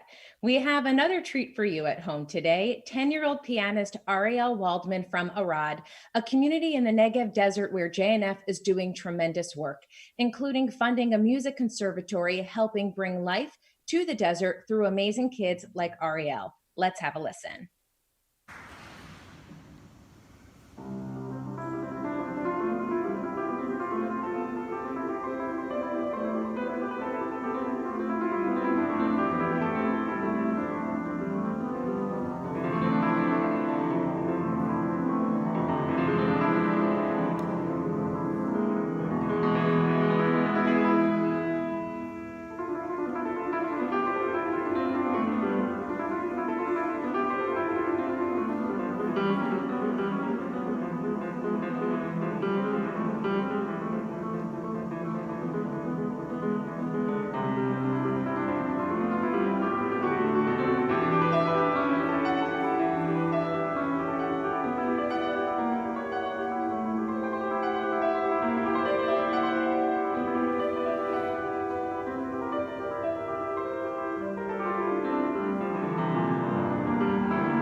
Wow, that was so beautiful. And I can't believe he's only 10 years old.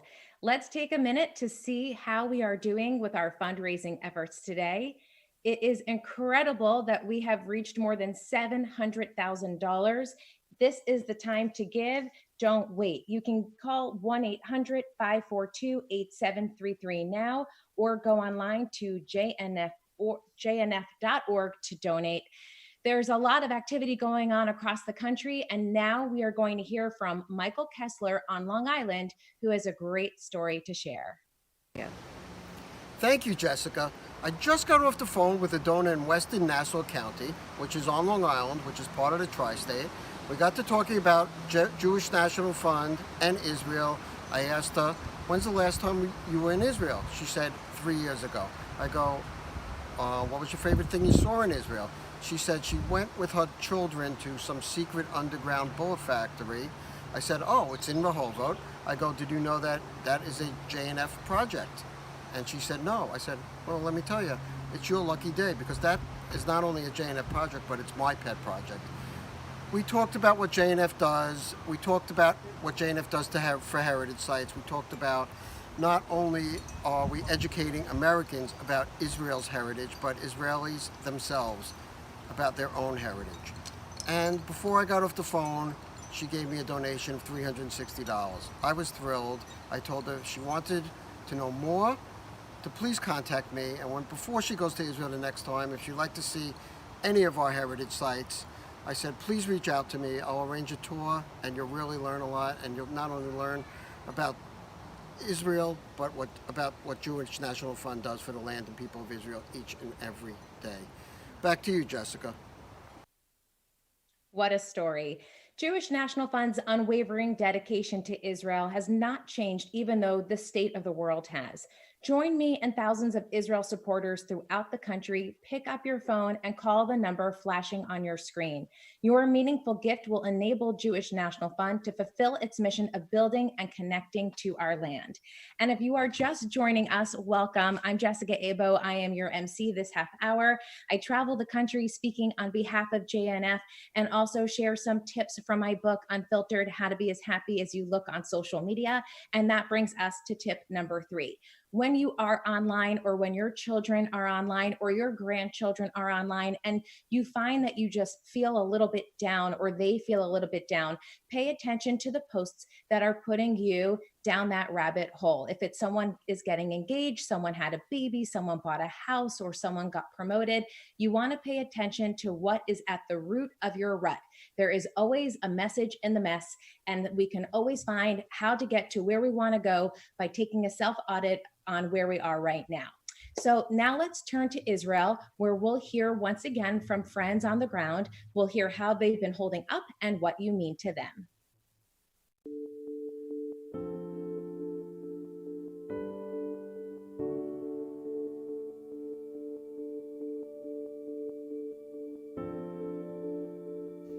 Hey y'all, it's Yaakov Gutman here, and I just wanted to speak to you a little bit today about COVID-19 and what the fire department in Israel here has been doing. And we've been, the situation's been going on obviously for a couple of months now, and we've taken all the steps by the Ministry of Health and the Board of Health here to make sure that we protect ourselves and we protect obviously the people that we're serving in each town, in each area that we're at.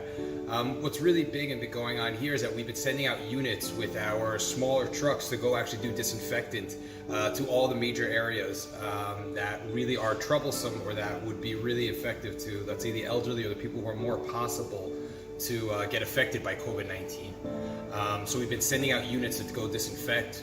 Us personally, we've been loading up gears and masks, and everybody's taking the utmost precautions.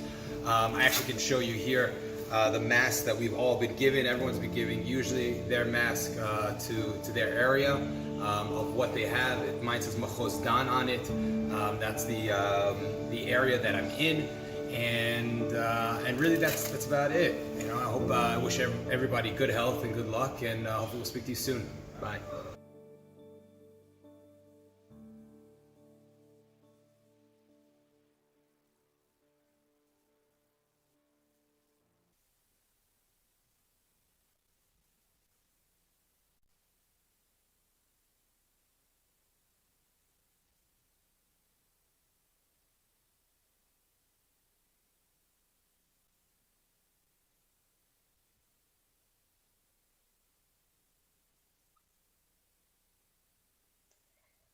Well, my time with you is almost up, but before I go, I just want to remind you to give and give now. You can call 800-542-8733 or go online to jnf.org.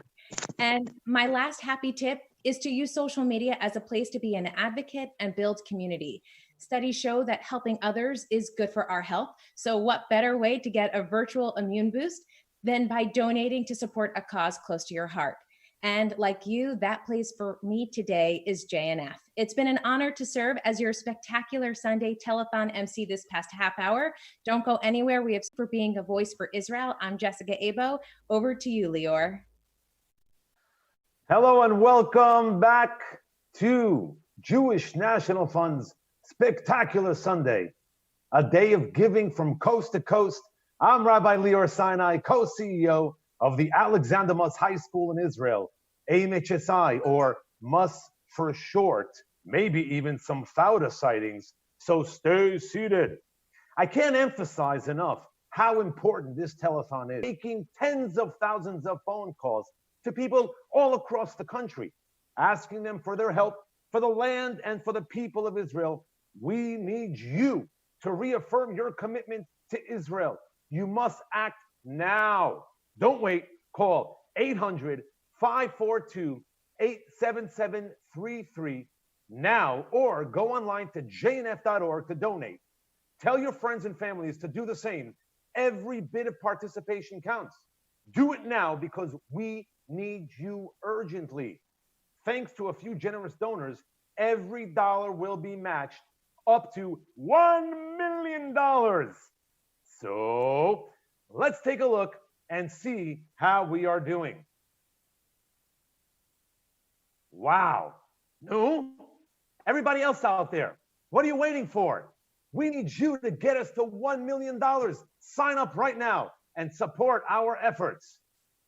Let me tell you more about the Alexander Muss High School in Israel.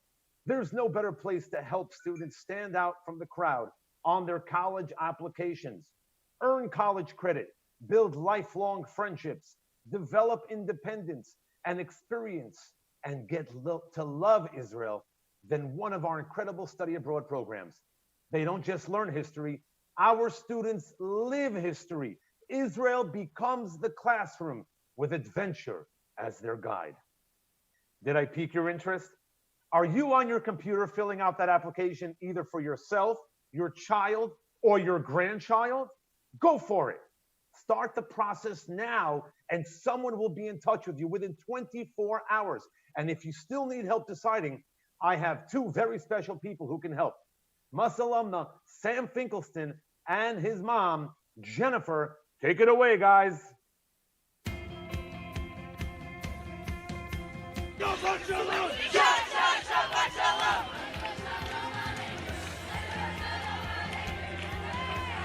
On Friday night, we walked to the hotel, holding hands with people from across the world, different languages, singing the same songs, all for the same Shabbat service. Was really nothing short of incredible. Well, I remember you said that's the moment that you felt like, wow, it's bigger than me. It's bigger than my family. I'm part of a chain. Like, I get it.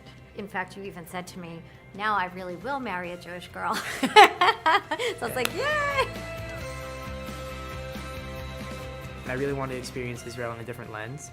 I came back empowered with my Judaism and really experiencing my Judaism for myself in ways that I didn't know I could. He was so excited to live in Israel and not just be a tourist there, but actually experience it for a couple of months, especially in high school when most kids don't have a study abroad experience. It was very exciting. One of the amazing things about the program is experiential learning and really living out what you're learning about. My best example is my time on Tehillim, especially during Masada. We hiked up during sunrise, sung Hallelujah together, really enjoyed our company, watched the sunrise, and then we took out our notes, and for 4 hours we picked up class looking at everything, not just looking up Google Images, but really living out what you were learning. And to me, that was something that I'd always wanted, and it's never something that you could get sitting in a classroom in Philadelphia. And to see that picture of Sammy, you know, he was wearing the Israeli flag at the top of Mount Masada, and he sent us that incredible picture and we framed it. I mean, you're just not going to get that experience at home. We were calling it the Must Magic, and it really felt that way. And that was really remarkable as a parent to see that transformation.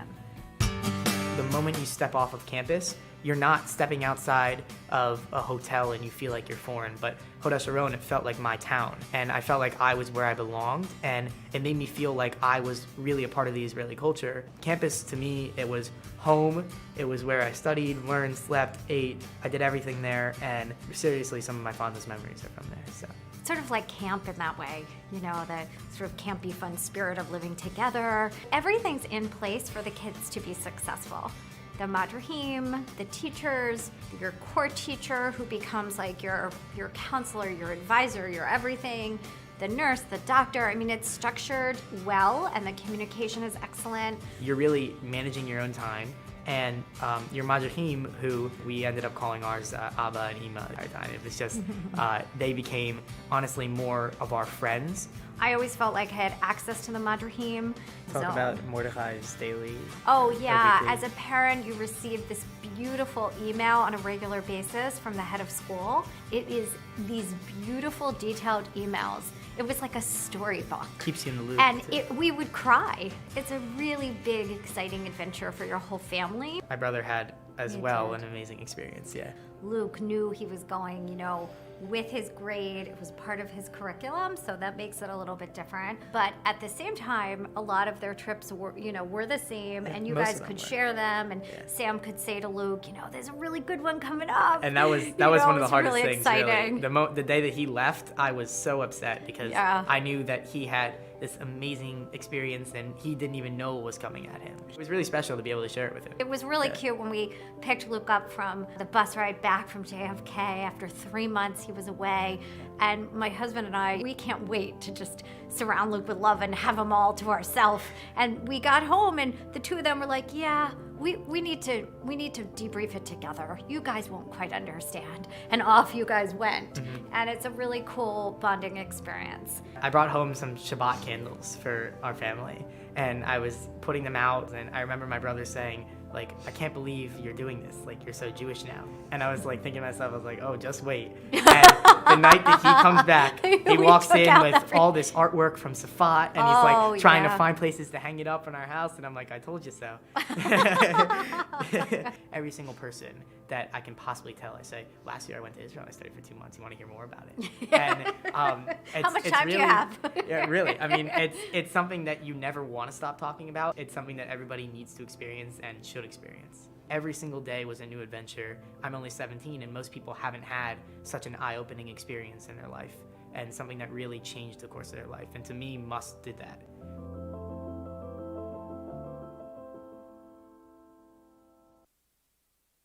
Wow! Don't you want that for your kids? As you've heard, there are so many benefits to studying abroad in Israel. For instance, students will be better prepared for college because they've already experienced living away from home. When students return from our campus, they have a new perspective on culture and, among other things, have placed a greater value on learning. How can you put a price on that? So go to amhsi.org and start filling out that application now. It's now my pleasure to bring on Mr. Basketball himself, Tal Brody, an American-Israeli former professional basketball player and current Goodwill Ambassador of Israel. Tal played on the national basketball teams of both the United States and Israel and served in both armies. But first, we need to test you. No, it's not about basketball. It's on how much you know or really know about JNF. Take our interactive quiz and find out now.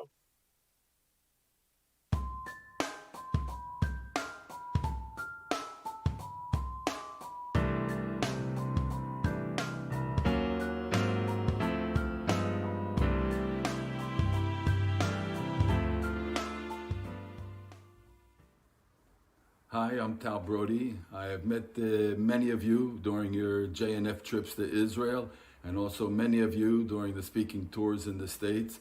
And I do like to thank you for this Sunday spectacular and thank you for all the work that you've been doing for JNF in supporting the communities from as far south as Shlomi or Bnei Netzarim, up to Beersheva, Doron Almog's center, the psychological center, Merkaz Chosin in the south, and of course Beersheva with the wonderful water parks and the theaters, and in the old city and the projects that you're doing. And if I have to go up all the way to the north to Akko, and also towards Ma'alot to Sheba, it's amazing what you're doing. You're keeping our children in Israel by giving them a life in the peripheriot, in the suburban life. And we do thank you. Everybody thanks you in Israel for that. Thank you very much for your support. Keep supporting JNF. We're now less restrictions and the JNF parks are filled. You're giving us a life in Israel. Thank you.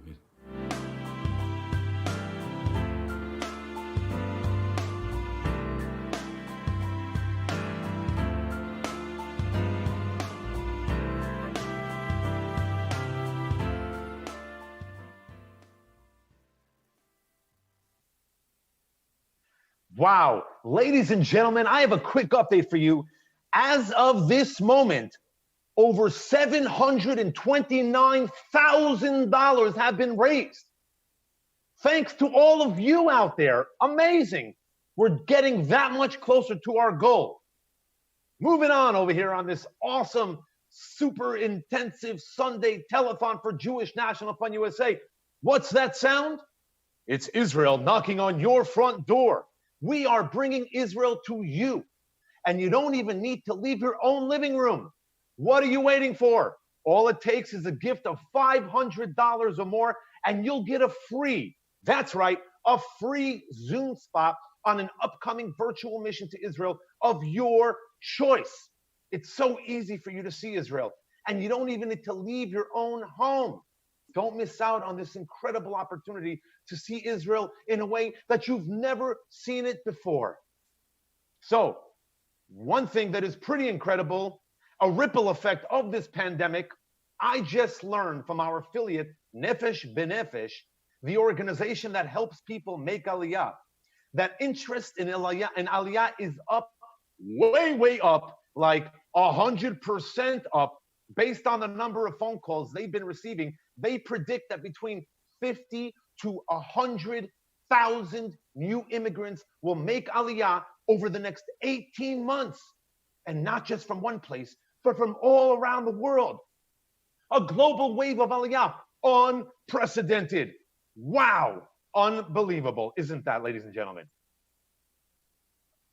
We now turn back to our Mus educator, Akiva Gersh, for a quick lesson on Jewish unity, more important now than ever. Shalom everybody, my name is Akiva Gersh, an Israel Studies educator at AMHSI, and I'm going to share with you a few thoughts about this incredibly important value of Jewish unity, Achdut. We're shortly after the holiday of Shavuot, and when we look at the story of Shavuot, which commemorates, remembers, and celebrates the receiving of the Torah by the Jewish people thousands of years ago, when we look at that story of that receiving, we see that Jewish unity is an essential part of the story, crucial in fact. How so? When the Torah describes the moment at Mount Sinai, it talks about Bnei Israel, the children of Israel, camping all around the mountain for a few days before the big event. And in describing the Jewish people camping, despite the fact that there are millions of Jews part of the nation at that moment, the Torah describes them using the singular form of the verb for camping. And the medieval Torah commentator Rashi notices this and asks the question, why is it using the singular when it's talking about millions of people? It should be using, of course, the plural. And Rashi says, aha. He says it's to teach us that in that moment, the Jewish people achieved an incredible level of unity. They were so together, despite the fact that there were so many of them. And I think we can say, because of that unity, which Rashi describes in his own words as the Jewish people being Ki'ish echad belev echad, like one person with one heart. I think we can say that level of unity is what allowed the Jewish people to even receive the Torah at all. Right? The Torah, which is our everything. It's our values, our morals, our ethics. It's our hopes, our dreams, and our vision for ourselves, the Jewish people, and for the entire world.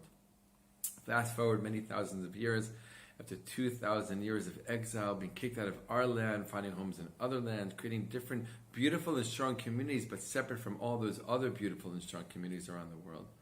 We decide after enough is enough, it's time for the Jewish people to come home.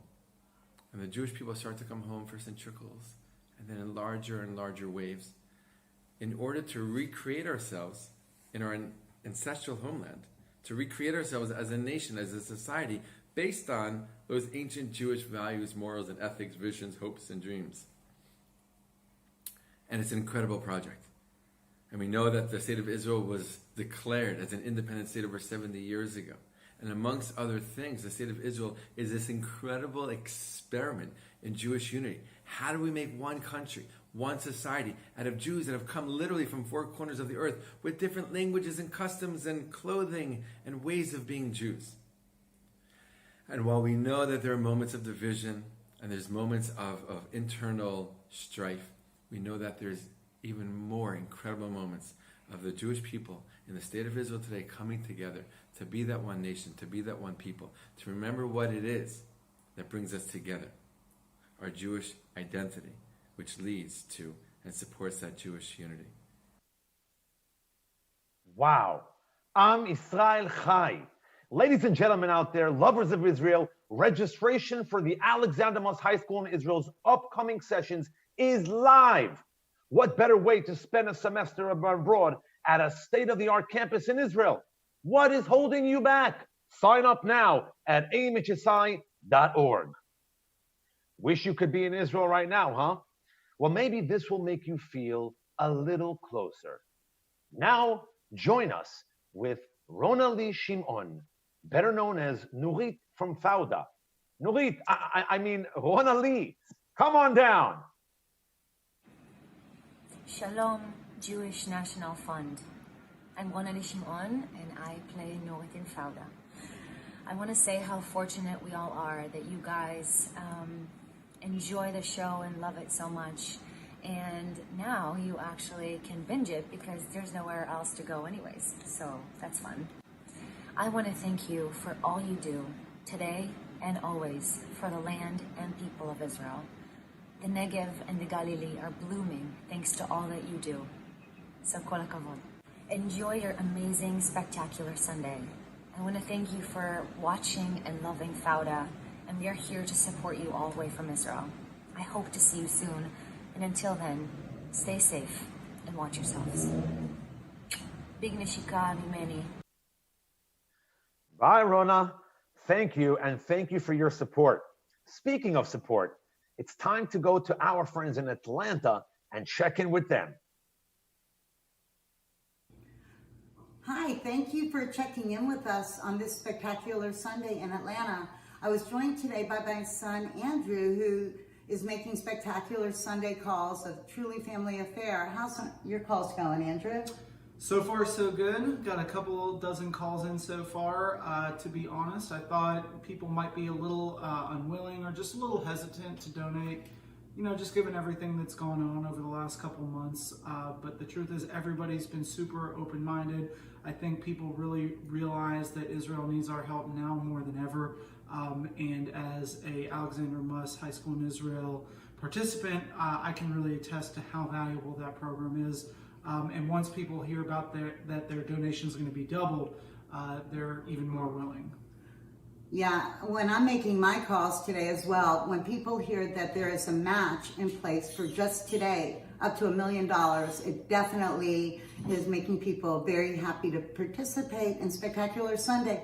So Andrew, thank you for coming to do this with me, and thank you all for participating in JNF's Spectacular Sunday, and back to you.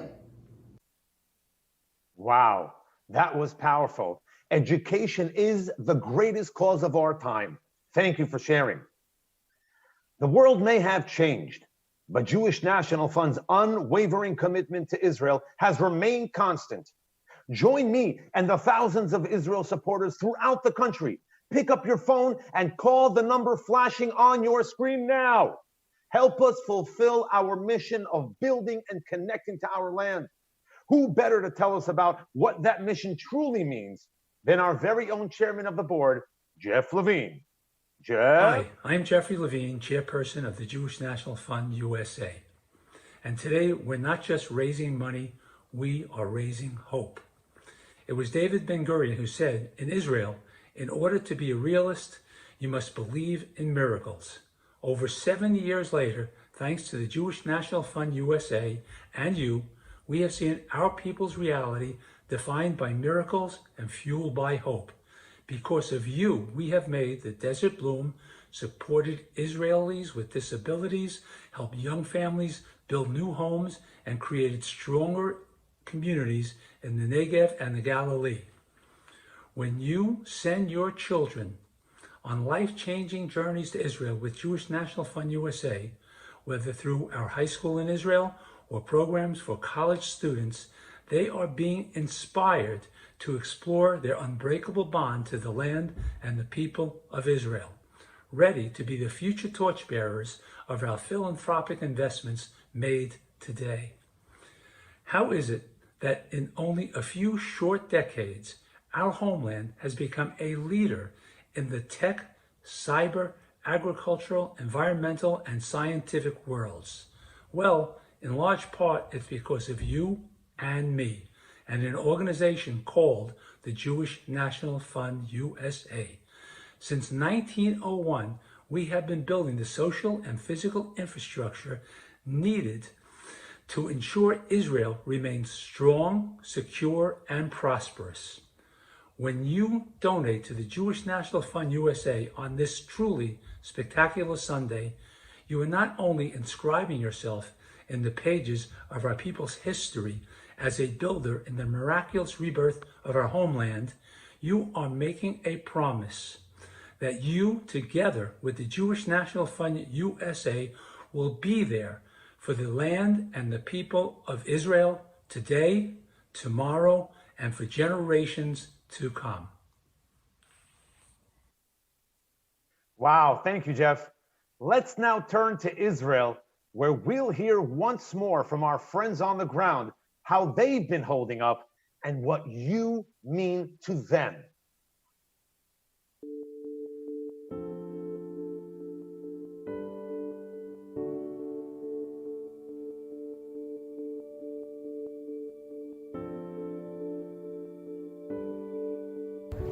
Hi everyone, I'm Yael Levantin from Jewish National Fund USA. And today we're here at Sderot, the new 12-acre, beautiful outdoor park. And I'm here with Darrell. Hi. Hi, Darrell. Can you tell us a little bit about how the community came together throughout COVID-19 here in Sderot? Yes, definitely. So the COVID-19, the coronavirus, caught Sderot as very experienced with crisis times. You know that in Sderot we are dealing with crisis for so many years because of the security situation. So you could see here that people take all of the steps that they need to take to protect themselves in terms of the corona, but they're not nervous like the rest of Israel. The reason is that they have enough experience. And during this time of the corona, we did many activities, mostly based on volunteers. Like we gave out 6,000 games packages to the families in Sderot. This is one. We gave more than 200 laptops to families that don't have even one laptop in their houses to do the distance learning. As you know, like for 2 months, the kids had to learn through this distance learning system. We did also many other activities regarding food. We gave out food to elderly people, and I think we coped very, very well here in Sderot. We are stronger together. Thank you, Jewish National Fund USA.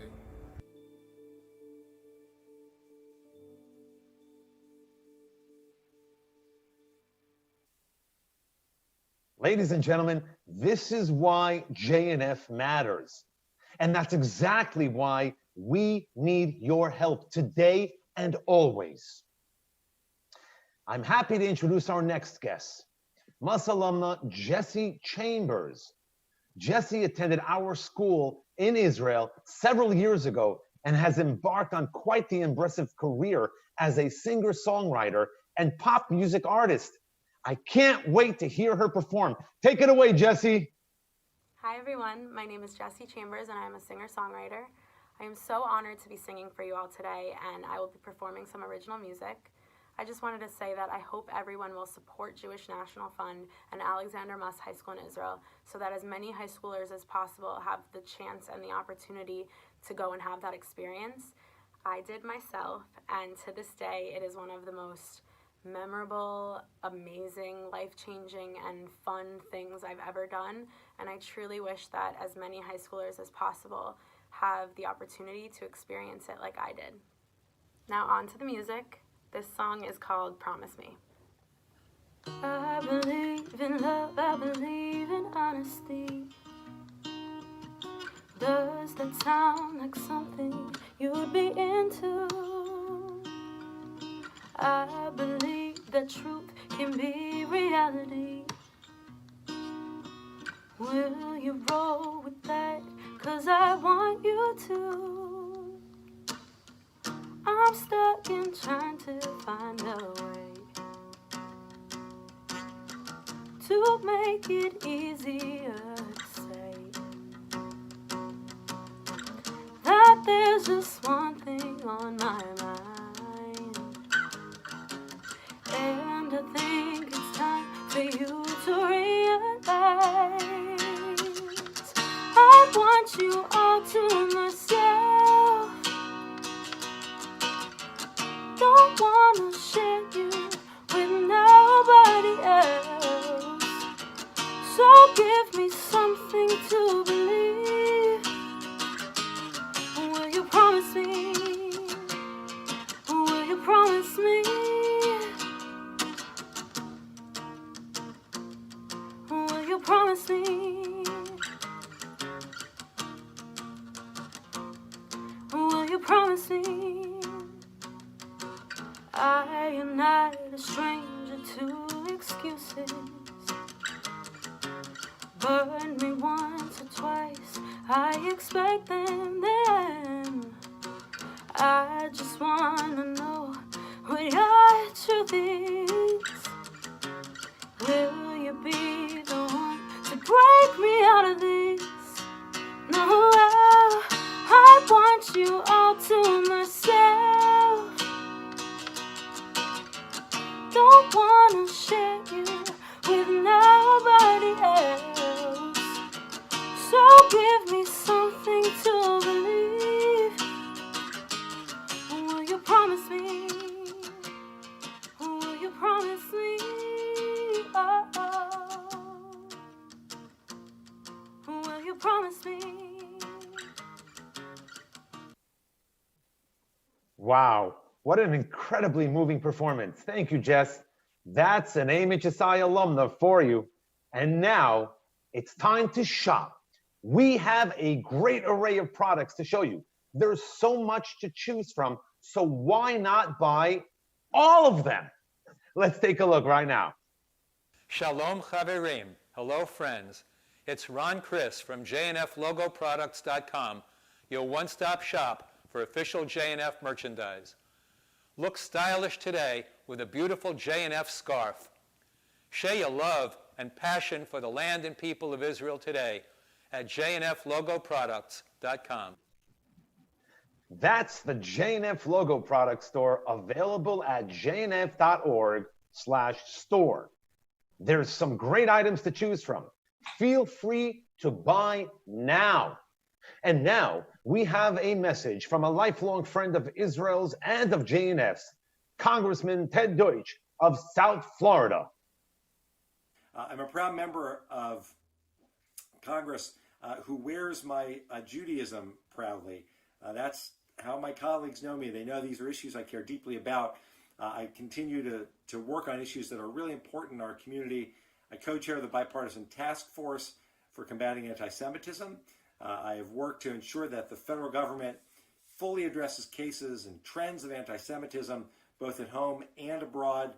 I chair the House Ethics Committee, and I'm a senior member of the House Judiciary Committee. As a lifelong and proud Zionist, I am really proud to join you for Spectacular Sunday, a day of giving coast to coast, the most ambitious online fundraising event in the 119-year history of the Jewish National Fund. From your annual Winter Connection brunch to your Broward and Miami breakfast for Israel, Jewish National Fund has a strong brand in South Florida. It is well known, you are well known, for building the land and the... But we need your help to make this all possible. We need your keep them engaged on their campuses and continue to ensure Israel's future today. Spectacular Sunday telethon MC this past half hour. But don't go anywhere. We have quite a treat in store for you.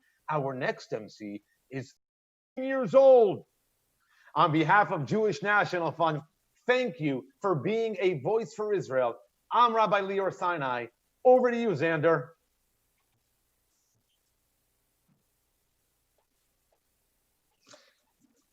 Hi, everyone.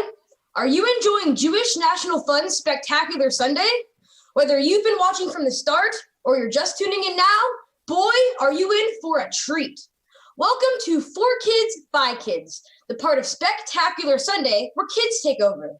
The next half hour is going to feature amazing talent by kids from all over the US and Israel, and it'll be hosted by yours truly.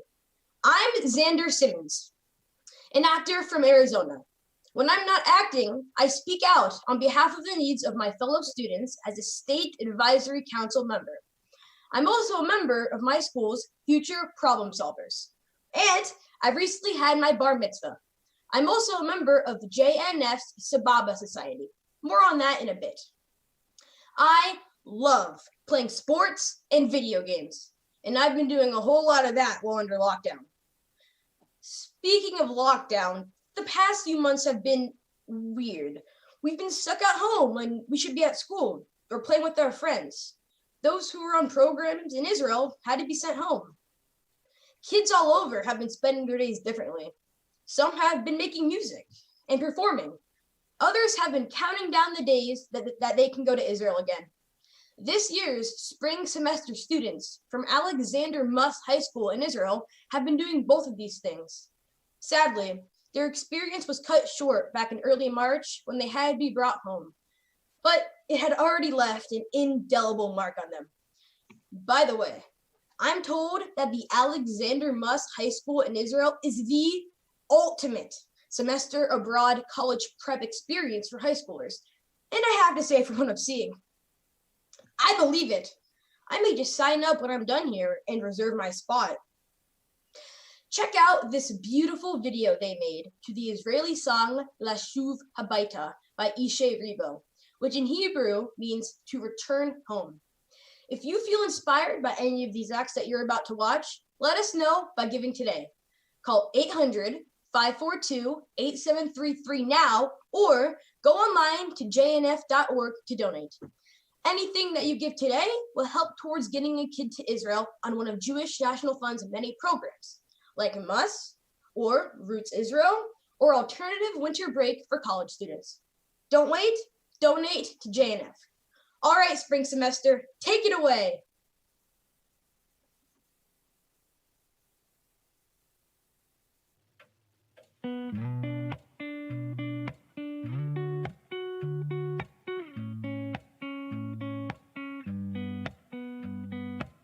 הגיע הזמן להתעורר, לעזוב הכל, להתגבר, לשוב הביתה, לא לחפש מקום אחר. הגיע הזמן להשתנות, גם אם פספסנו תחנות, אפשר לרדת, יש רכבת, חזרה לשכונות. הכל אפשר רק אם נרצה, המחפש תמיד מוצא, גם אם הוא נמצא אי שם הרחק בקצה. דלתות שמיים לא ננעלו, כשהבן קורא הצילו, אבא שבשמיים מגיע אפילו שעשינו משהו רע, הוא מוחל וסולח, מושיט ידו לעזרה, ונותן ברחמיו את הכוח לתקן ולשוב אליו.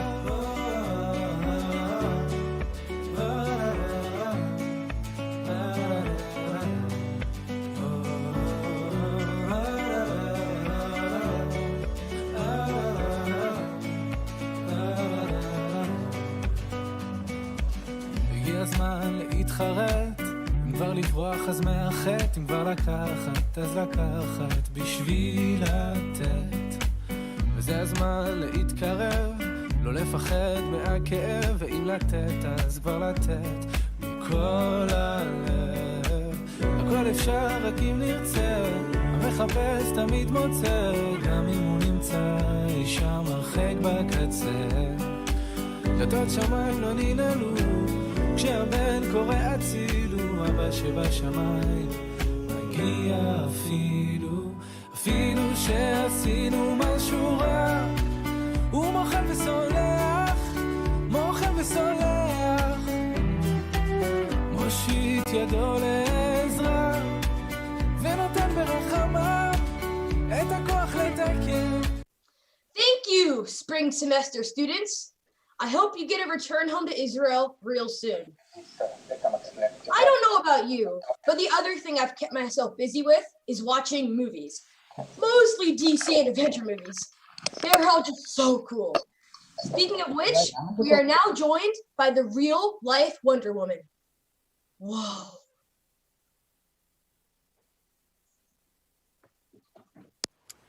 Toda Rabba Jewish National Fund for all the amazing work you do to support my homeland. From planting trees to building new communities in the Negev and the Galil, from building hundreds of water reservoirs to beautiful parks where our children can play. JNF takes care of people with disabilities and so much more. Toda Rabba JNF for all that you do. Toda. Thank you, Wonder Woman. Gal Gadot.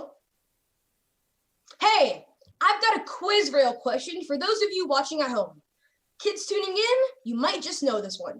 And then we're going to jump into a quick commercial about one of JNF's programs I mentioned earlier, Roots Israel, a 3-week service learning trip for high school students. Make sure to stick around for the answer to this trivia question.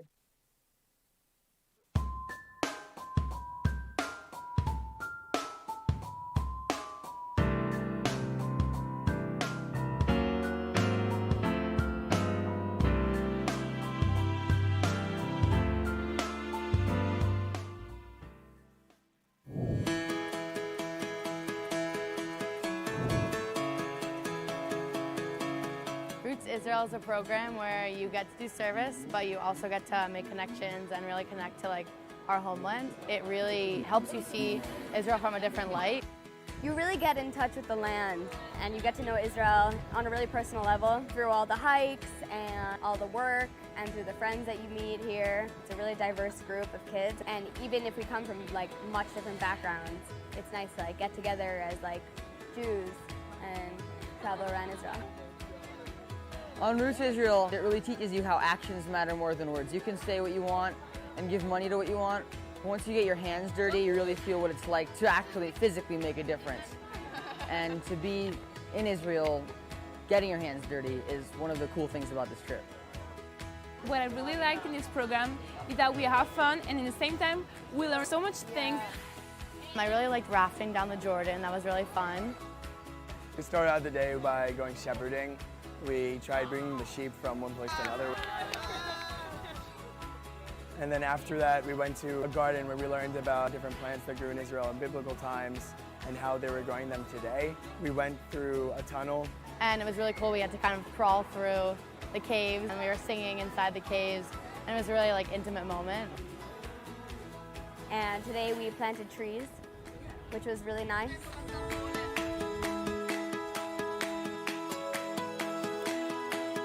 It's really strengthening my bonds in the community because just helping out people here, it feels so good. I think that it's just important to be giving back to the country that gives so much to our people. This trip really offers the opportunity for you to connect to everything about Israel. We go from the north to the south and you learn all about it.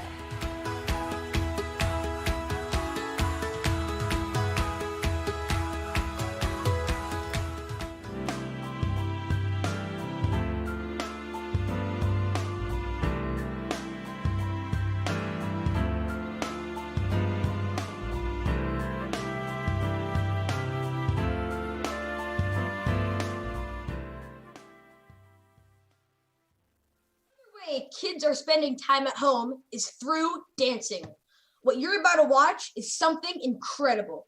Kids both in the US and in Israel dancing together, virtually, to the hit Israeli song Golden Boy by Nadav Gedge, performed by Israeli teens from Maycom's artist community. For those watching at home, feel free to get up and dance too.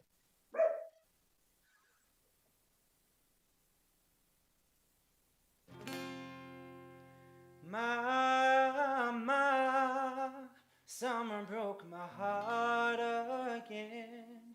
Tell her I don't think I can take it anymore. Whoa, mama, summer broke my heart again. Now I'm gonna ease my pain, dancing on the floor. Take me out, I'm not in the mood for a broken heart. Gonna dance tonight, forget her. No, she doesn't know what I'm doing on the floor. Did you say hello, my lady? Pull me, baby, I'm your trigger. You know that my love is bigger. Love, love, love, love, love, love, love, love. Let the rhythm take us higher. You know that I'm on fire. Check me out. 3, 2, 1, hey! I'm a golden boy. I'm here to enjoy. I'm the king of fun. Let me show you how we do it. I'm a golden boy. Come here to enjoy. And before I leave, let me show you Tel Aviv. Hey!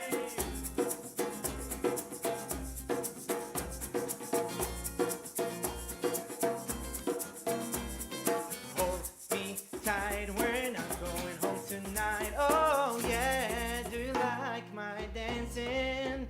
Yeah, pull me, baby, I'm your trigger.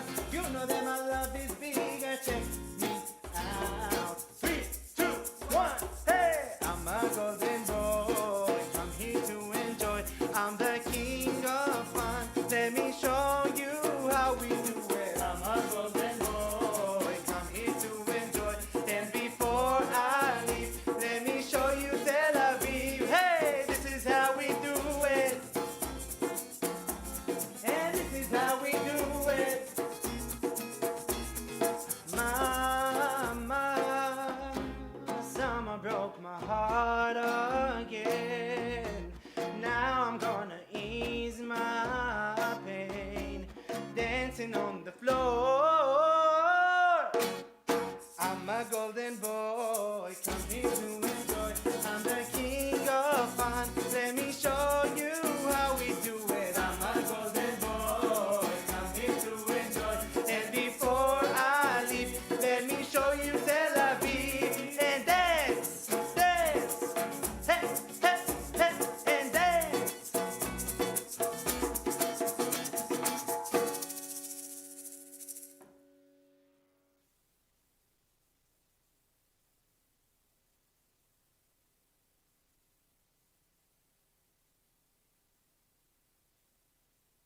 I'm a golden boy, come here to enjoy. Oh, sorry. Didn't see you there. Isn't that song catchy? And now, a word from the CEO of Jewish National Fund USA, Russell Robinson. Russell? Hi, this is Jewish National Fund. You want to make a gift to Jewish National Fund? Yes, just a minute, please. You know what? I'm going to transfer you over to a specialist. I'm online live right now. Thank you very much.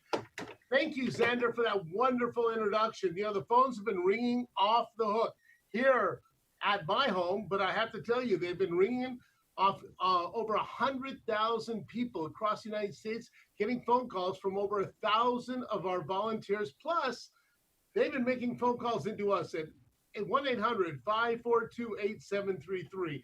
And, you know, they've been investing. They've been investing in the next generation. That's what this 30 minutes is all about. And that's why I, as Chief Executive Officer, was so happy to be part of this 30 minutes. You know that over 20,000 children a year participate with Jewish National Fund and Zionist engagement every single year? Some buying our very historical tree certificates. Others putting money in the Blue Box.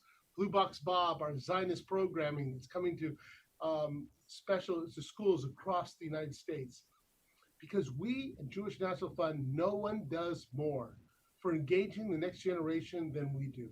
We have a platform called From Birth to the Boardroom. It's a platform that takes a child from that moment that they start engaging to all the way that we're working with them until, yes, their pictures are hanging in boardrooms, hopefully at the Jewish National Fund, but in boardrooms in any organization, because being involved, doing good is what it's all about. That's why this world will be great, because of all of us doing the great things that we're doing. Now, we're working with our children, and if they go to Jewish day schools, we're working with hundreds of Jewish day schools across the United States. If they don't, we're going to talk to them about our Alexander Muss High School in Israel, the best semester abroad high school experience there is in the world. Now, it helps so many of our people, 1,500 young people a year, get into the best colleges of their choice. That's for you, the parents. For us, the Jewish community, we're getting them to love, live, and be part of the real Israel and come back as leaders through their college years and beyond. And if they can't go on Muss High School in Israel, we have a program called Roots to Israel. Now, you've heard from our Roots people, you've heard from our Muss people, and we're working with them throughout their college years because no one does more, even on college campuses, than Jewish National Fund. Because our continuum follows and engages them. So your dollar investment works not only once, twice, 3 times, it keeps working throughout their life. On college campuses, we recruit for Birthright through Shor Hashim, our Birthright provider, 65 buses a year. And if they've been to Birthright before, you heard from our alternative winter break students, they get to go back on our alternative winter break program. And then 57 college campuses a year, we come with our Positive Israel message. Yeah, Positive Israel, a message about an African farmer. Yeah, an African farmer that's bringing food onto their plate because of water technology created in a place called Israel. Israel makes the world a better place. And then we have our Caravan for Democracy, our non-Jewish leaders that are coming onto college, coming from college campuses to Israel to learn about the shared values and the experience of talking about it, becoming our ambassadors. And our faculty fellowship to Israel, our college faculty that go to Israel and work in collaborations with other professors throughout Israel. And again, come back with the real narrative of the land and the people of Israel. And all of that we lead into our Jewish National Fund JNF future, our 22 to 40-year-olds, the fastest growing part of our donor demographic. Yes, the fastest growing part of our donor demographics, our JNF future. We're investing in them and they're investing in us. They're making gifts across the United States and they're even making phone calls today. So if you want to make a real investment in the Jewish future, if you want to make a real investment in our Jewish life today, if you want to make a difference for a leader, give a gift to Jewish National Fund, a spectacular Sunday and every day. So thank you very much. I got to get back to my phone. Russell, I just got word that we've raised over $750,000, only $250,000 more, and we raised $1 million for Jewish National Fund. Wow. Now, there are many ways for kids to get involved with Jewish National Fund. Did you know that there's a way to celebrate your bar or bat mitzvah and support Israel at the same time? With JNF's B'nai Mitzvah program, you get to pick a JNF project to support, raise awareness, and make a big difference in Israel at the same time of this huge milestone in your life. How cool is that? Check out jnf.org/B'nai Mitzvah. That's B'nai with an A for more information. Plant Your Way to Israel is another great opportunity for kids. You can help fund your own trip of a lifetime to Israel, and JNF will raise or give you a grant of 50% of what you raise. It can be used towards any trip to Israel. 50%? That sounds like a great deal for me. And Plant Your Way is valid up until the age of 30, but I'd start saving now if I were you. For more information, visit jnf.org/plantyourway. But for people my age, I'm 13, there's JNF's Sababa Society. Open to 10 to 14-year-olds across the country, the Sababa Society takes you on adventures to learn about JNF's work all across Israel. By becoming a member, you have the opportunity to show your passion for Israel, learn about philanthropy, and support an organization that works tirelessly to help the land and people of Israel. Hey, this just in, Sandra Kopp, an early childhood teacher at Susie Fisher Early Childhood Academy in South Florida, was a participant on a JNF educators mission. When she went back to school, she ran a year-long mitzvah project with her students. And I just heard that they're donating $1,500 for Spectacular Sunday. Wow. Shout out to you kids. Back to our entertainment portion of For Kids by Kids with some more singing from the talented Eloise Weinstock, singing The Sun Will Come Out Tomorrow. A fifth grader from New York, Eloise spent much of her time this year touring the country in her role as Little Anastasia in the Broadway National Tour of Anastasia. The show's run was abruptly cut off when local and state stay-at-home orders were issued in March. She specifically chose this song because she said that we can all look forward towards a brighter day right now. Take it away, Eloise. When I'm stuck with a day, it's gray, and slowly I just stick out my chin and grin and say, oh, the sun will come out tomorrow, so you gotta hang on till tomorrow. Come what may, tomorrow, I love ya, tomorrow, you're always a day away. Tomorrow, I love ya, tomorrow, you're always a day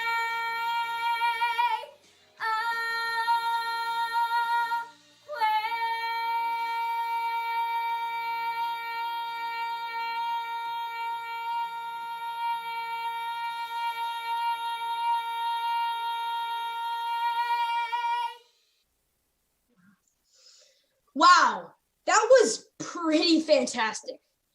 I'm sure many of you are missing sports right about now. Well, you're in for a treat. Jewish National Fund's Project Baseball brings this sport, which builds confidence, builds sportsmanship, and fosters teamwork, to Israel, where it is quickly growing into a beloved pastime. With us today is Dov Hammer, the best blues player in Israel, and also a player for the Tel Aviv Comrades of the Premier League, our adult baseball league. Originally from Chicago and a huge Cubs fan, doing his rendition of Take Me Out to the Ball Game for everyone who misses baseball, like me.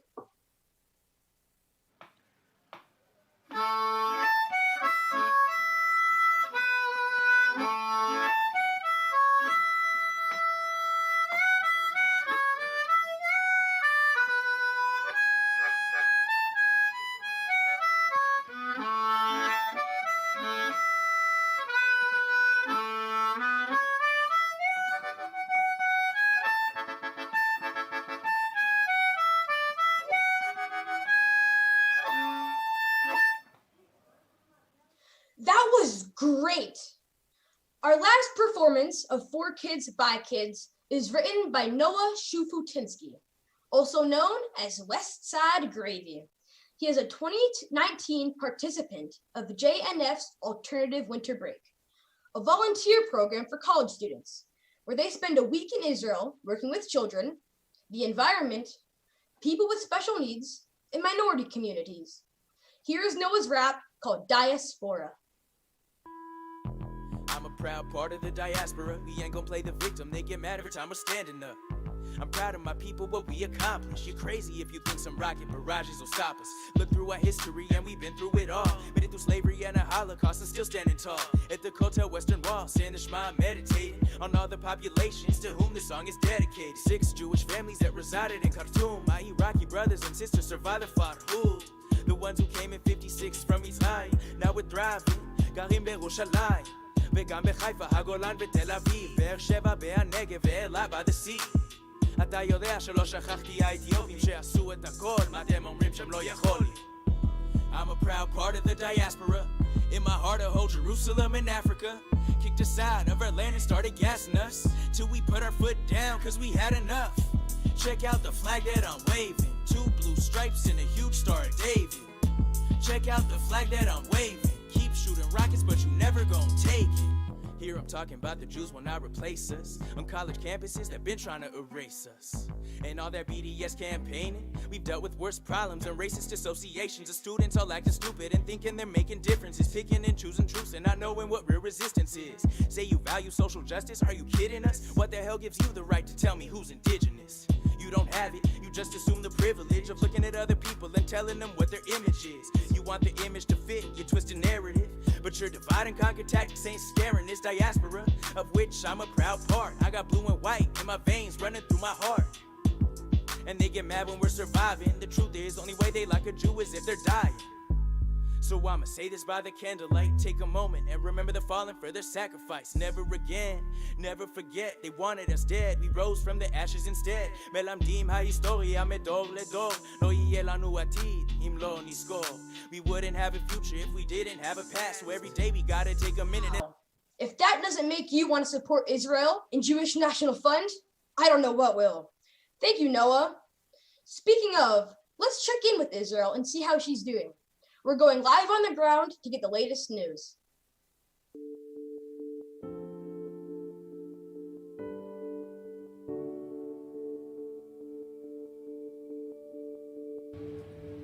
Hi, I'm Maya. I'm doing national service here in Ale Negev Nachalat Iran. I wanted to share with you our experience here throughout COVID-19.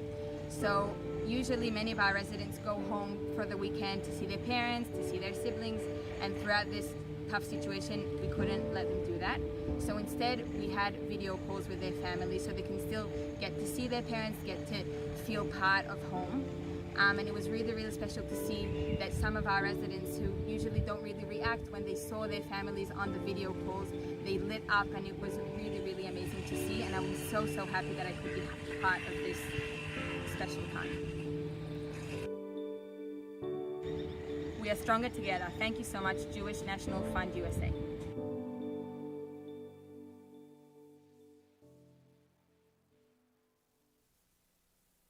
That looks like a very amazing place. It's a state-of-the-art rehabilitative village in Israel's Negev desert for people with severe cognitive disabilities. Nothing like it in the world, and JNF is a partner. We've all heard the saying, not all heroes wear capes. That's especially true for me, because my heroes wear protective gloves and masks. They are the doctors and nurses on the front lines that have been fighting for our lives during this time of coronavirus. Let's meet one by the name of Ari Rubenstein.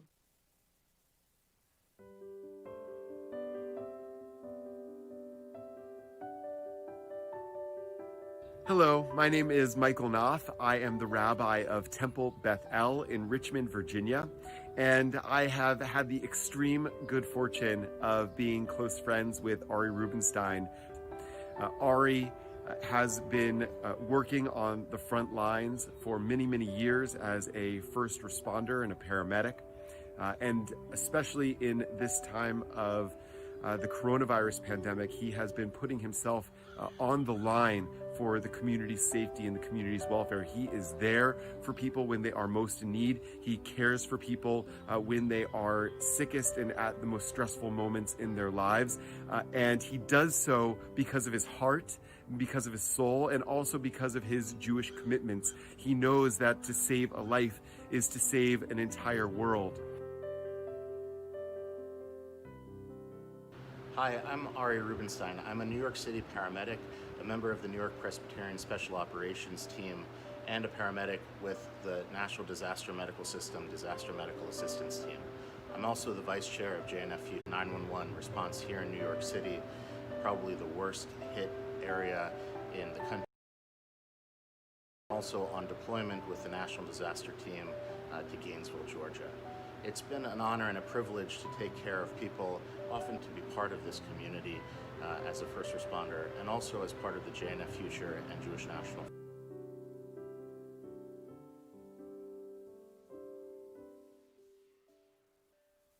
Pretty awesome. Well, I've had a lot of fun this past half hour with all of you hosting For Kids by Kids. The kids in the JNF family sure are talented. Be sure to continue watching on this spectacular Sunday and give to Jewish National Fund right now if you haven't already by calling 800-542-8733 or going to jnf.org to donate. Up next is Lior Sinai. Xander out. Wow. Thanks for staying with us as we near our third hour of Spectacular Sunday. If you're just tuning in, I'm Rabbi Lior Sinai, co-CEO of the Alexander Muss High School in Israel, AMHSI, or MUS for short, the semester abroad program for teens that helps them stand out on their college application and allows them to learn, live, and love Israel. I'm thrilled to be back to host this next half hour of the biggest day in fundraising in Jewish National Fund's history. And before I continue, I have a quick update for you. Ladies and gentlemen, because of your efforts, we have raised over $868,000. We're that much closer to our $1 million goal. So check it out right now. Join us and help us get to our goal. We have a lot of great stuff this next half hour, including a cooking segment with Chef Lior Serkaz, some great music from Listen Up, and much, much more. As you're learning today, Jewish National Fund is so much more than trees. One area we're most proud of is our work with people with disabilities and our partnership with Special in Uniform that integrates Israeli youth with special needs and disabilities into the IDF. With me now is Lihi Lapid, journalist and social activist and the mother of 2 children, one an IDF soldier with special needs.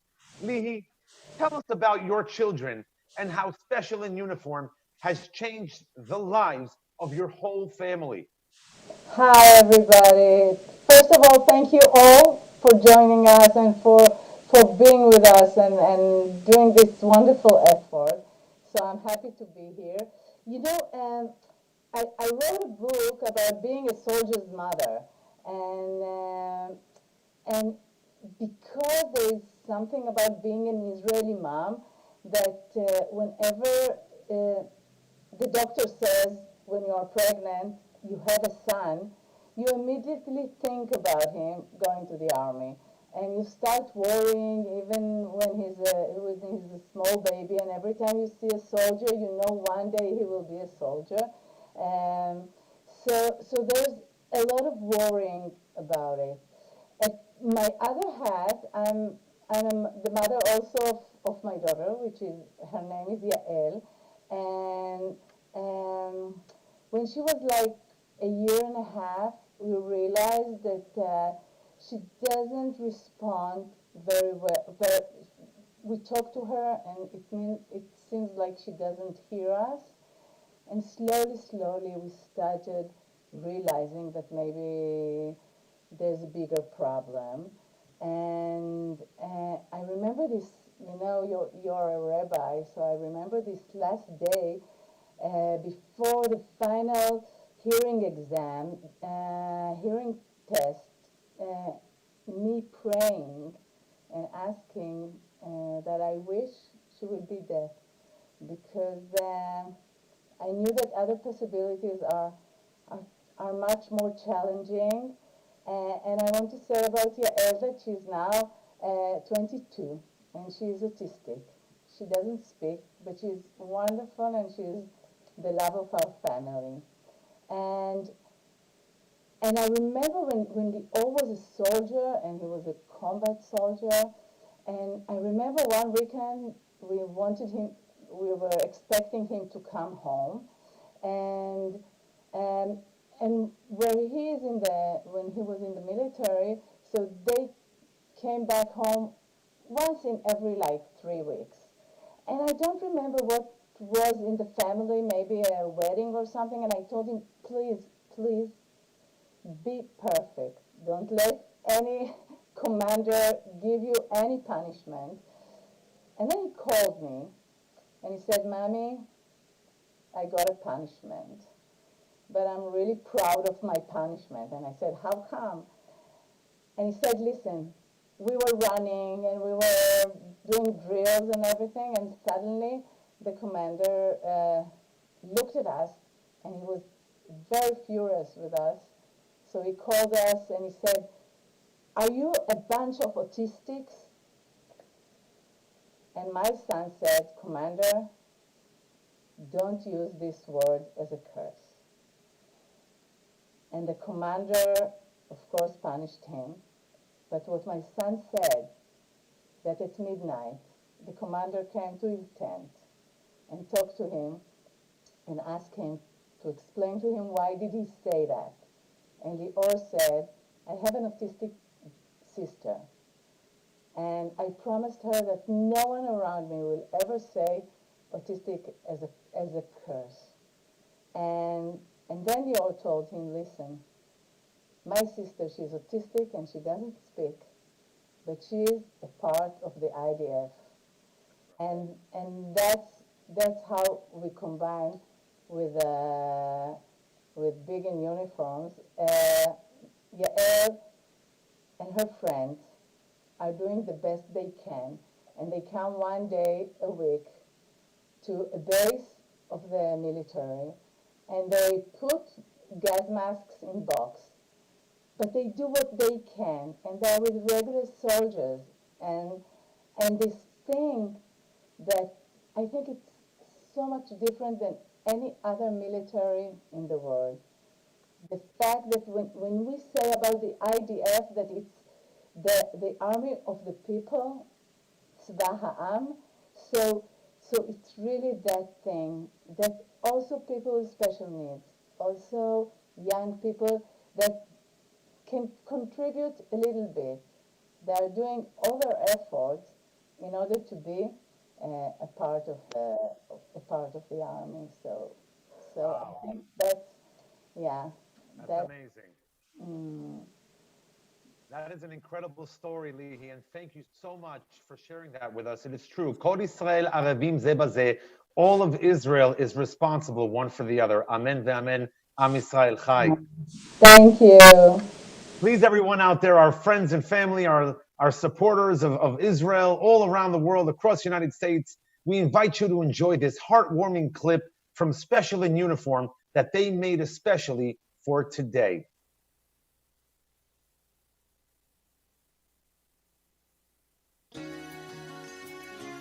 Special in Uniform are proud and privileged to dedicate a special song, Lo Kala Darkenu. Our path is not easy.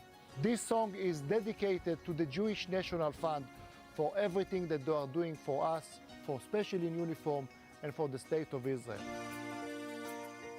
אור הנר נמהל באור הירח, על הכר שערך שפוך, בחלון צמרת עץ פורח, והשקט חזר, רואים לפי החיוך.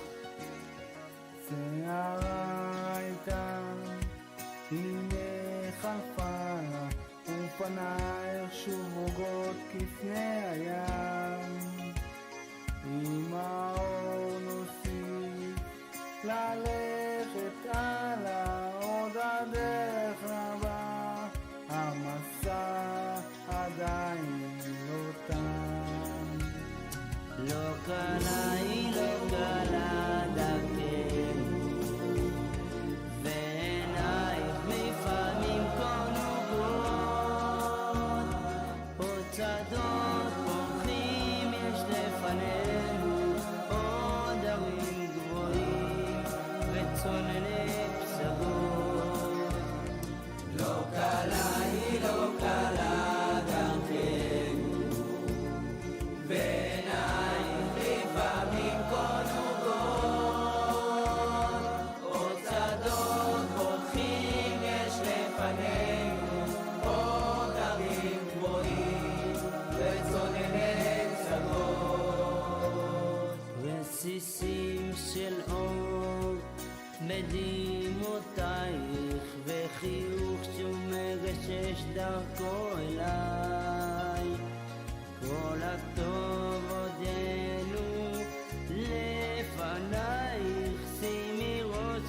יפי, תני לי ידך בידי.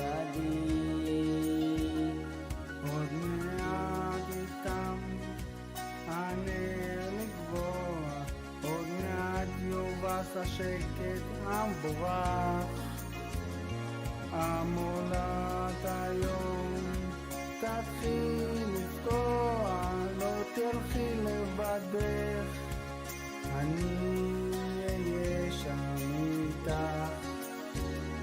לא קלה היא לא קלה דרכנו, בעינייך לפעמים קונוגות, עוד צדות בורחים יש לפנינו, עוד ערים גבוהים וצונני שדות.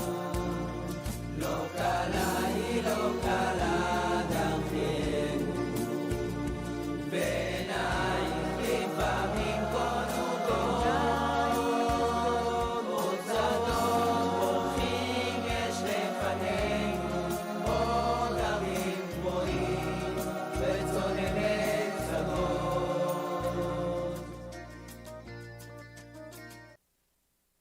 Wow, that was pretty incredible, huh? You can be a part of helping it unfold and become a reality for even more of those in need. Just pick up the phone and give us a call at 800-542-8733 or go online to jnf.org to make your donation now. You can experience even more of Jewish National Fund's life-changing work up close and personal. With every gift of $500 received today, you can enjoy a side of Israel that you have never seen before virtually, all with the help of a licensed tour guide. Join a busload of participants and experience biblical and modern Israel, famous tourist sites, off the beaten path sites, Jewish National Fund projects and places, and so much more, right from the comfort of your own living room on one of our virtual missions to Israel. Give $500 or more now, receive your free spot on the virtual mission of your choice. And don't forget, every donation made today will be matched dollar for dollar. It's your chance to double your impact on the land and people of Israel. Now we turn to another update on the ground in Israel to get a first-hand look at how they handled the lockdown.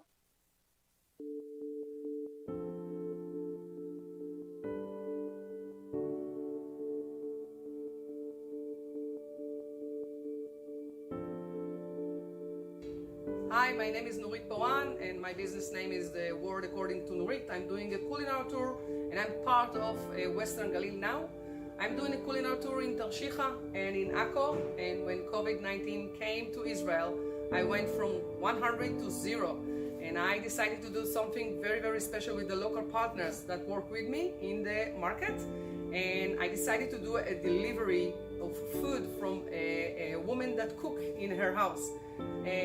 I saw that she is going to zero work, and no work, nothing was open, and she support all the family in the house. She have 3 children and no work. Her passion is to see people, to cook for the people. And when I saw that she is very, very sad from the situation, I decided to do something very special with her. And when I'm doing my culinary tours, people that come to her house all the time asking, why you are not doing a delivery of your food? So we decided to deliver their food, and it was very, very touching to help her, to help myself, to help everyone that worked with us. By supporting her, we gave her a lot of confidence that she can continue to cook. And I know that after the COVID-19, people will want to come to her house and eat.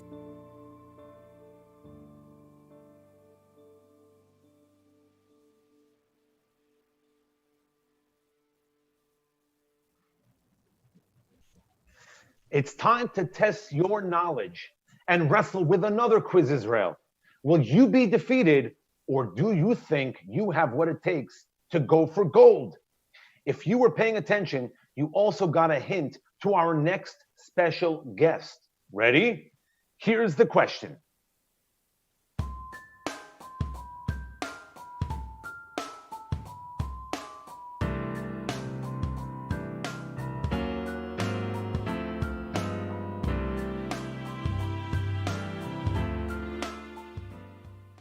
Hello, JNF family and friends in the USA. Ori Sasson here from Israel. I am proud to be a part of this special spectacular Sunday event. Jewish National Fund is a great organization. My teammates and I were fortunate enough to see up close the important work JNF does on college and campuses. Our campuses tour was an experience I will never forget. I enjoyed sharing my story and showing students how Israel makes the world a better place. Please take time now to donate to JNF amazing projects that have helped my country, Israel, grow to become a positive force in just 17 years. JNF has helped to make this possible and will continue to do with your donation. I look forward to seeing you on my next tour in the US or during your next trip to Israel with JNF. I am at my training factory right now. While the Tokyo Olympics have been postponed to next summer, I still need to train hard and often. I'm going to take this opportunity to show you an exercise I do often and which helped win a medal at the Rio Olympics, and one that I hope will help me win another in Tokyo.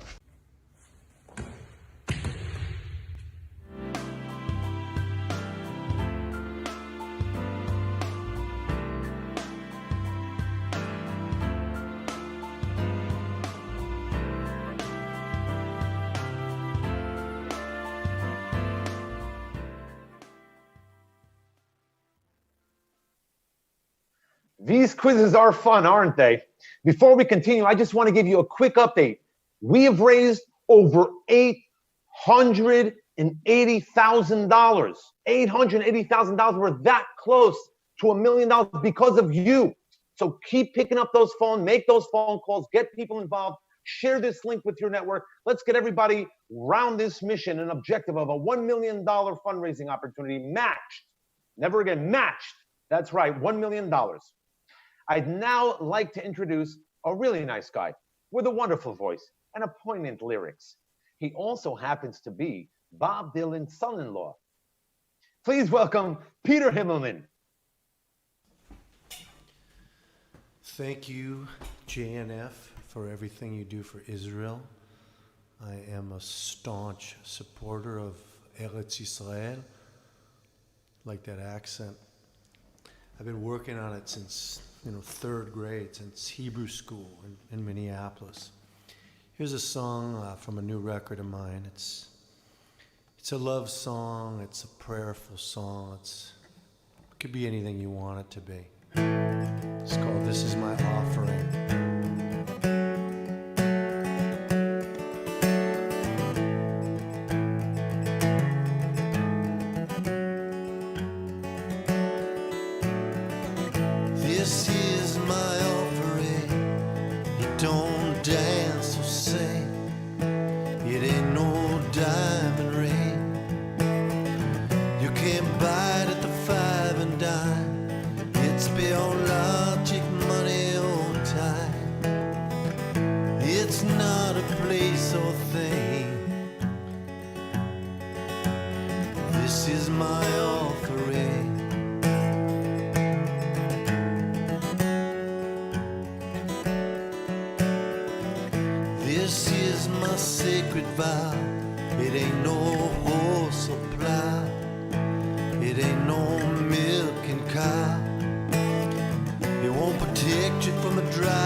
Thank you for that beautiful performance, Peter.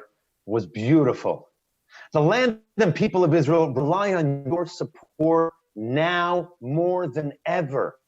Jewish National Fund's vital work cannot continue without you, our partners, our donors. By making a call to 800-542-8733 or going online to jnf.org and making a gift right now, you are proudly standing in solidarity with Israel as we all navigate these uncertain times. Every gift counts no matter the size, and every gift will be matched dollar for dollar when you make it today.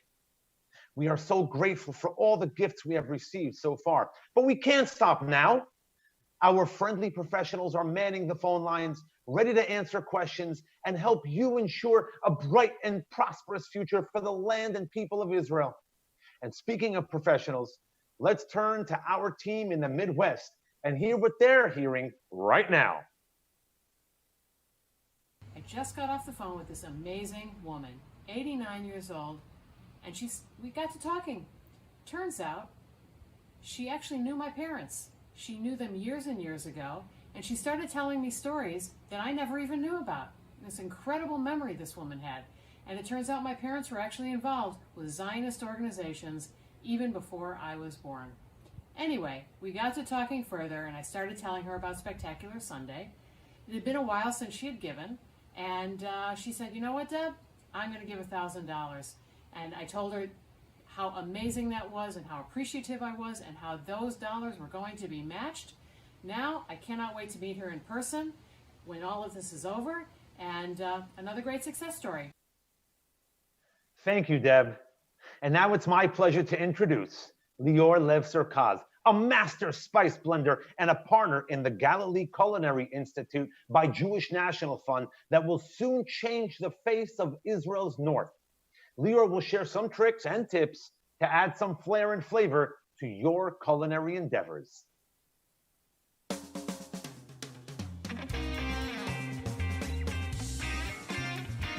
I'm super excited to be sharing with you our upcoming Culinary Academy. It is a partnership with the Jewish National Fund and myself in creating a unique international culinary center in the Upper Galilee in Israel. Jewish National Fund is opening in the Kiryat Shimona area the Jewish National Fund International Culinary Institute of Arts. Not a cooking school, a full-blown culinary arts school where you will learn everything about culinary arts, from the front of the house to the back of the house, from food security to food technology, from inventory to bookkeeping and accounting and running your own restaurant. Our students will be trained by top professionals and celebrity chefs that will be coming. And we will turn the Upper Eastern Galilee to the culinary capital of the world. Stay tuned. Hey everyone, Lior Lev-Surkaz here. Super excited to be here today.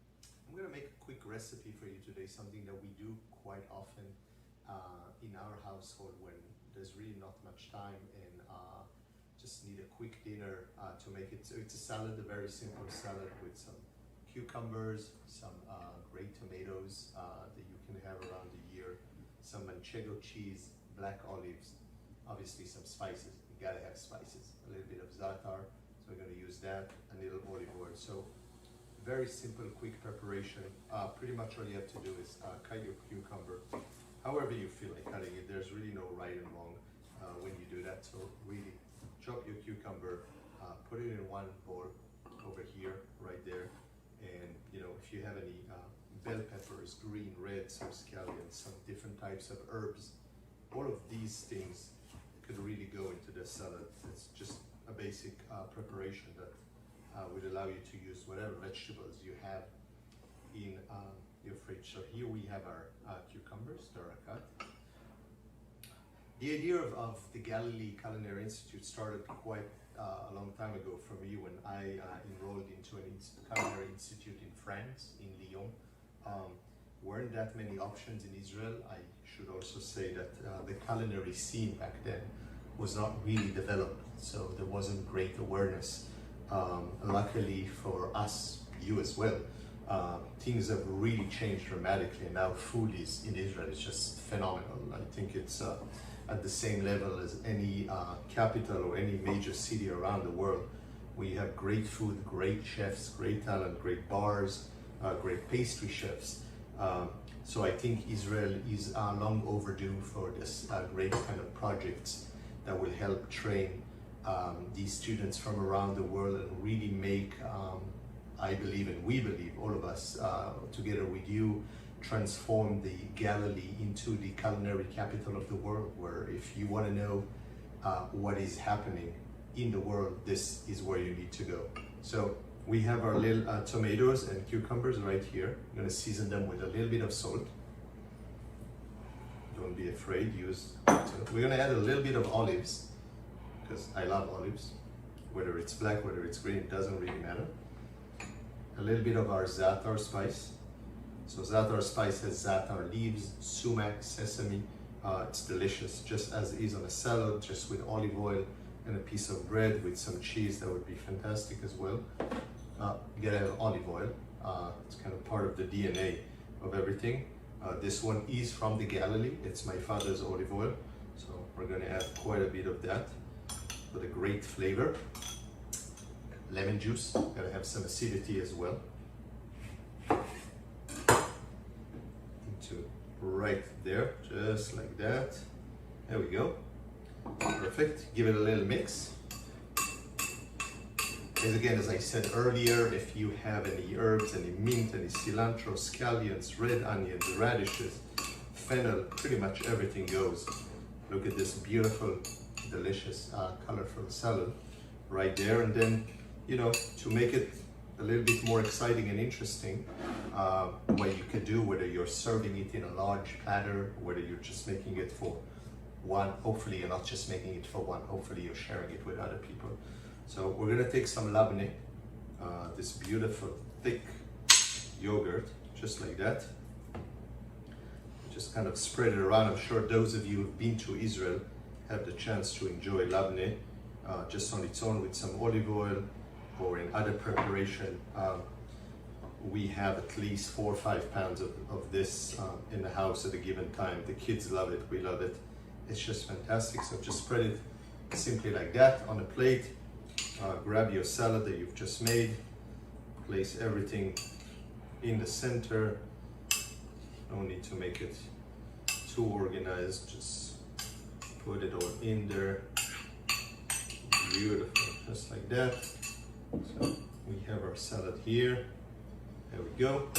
And then I happen to have a little bit of preserved lemon that I made a couple of days ago. So you can throw a few of there. That's gonna add a little bit of another acidity and some great salty flavor. So a few of these great lemons, like that.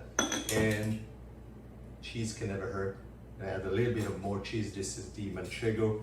So using a vegetable peeler, just simply one of those or another one that you have, and just simply shave these beautiful kind of manchego shavings on top of your salad, just like that. $102,000, ladies and gentlemen, $902,000 raised. We're this close to our goal. Share your link, get your network involved, your friends, your family. Let's gather around this objective. Let's make it happen. We're almost at $1 million, over $900,000 raised. And now, let's spice it up with an I present, listen up. This is a great day, and even though we can't be together, doesn't mean we can't sing together. So Listen Up is joining you from their 4 homes across the Chicagoland area to celebrate JNF, the work that you're doing for the people of Israel and the land of Israel. Thank you. Geliebtes Gott zu mir, die weiß ist freilich, es kennt sein, die weiß sie hat gesagt. Ich bin verliebt mit dir und ich will fein. Geliebte, sag gehört zu mir, die weiß sie, sag es sei der mir, die weiß sie hat gesagt. Ich bin verliebt mit dir und und ich feel fine. Ich bin sehr zufrieden, ist mein klein Mädel, sehr, sehr zufrieden, verzeiht die ganze Welt. Als ich Geliebte kauft, sagen, die weiß, ihr kaufen Sentiment, viel Geld, die weiß, sie hat gesagt. Ich bin verliebt mit dir und ich feel fine. 1, 2, 3.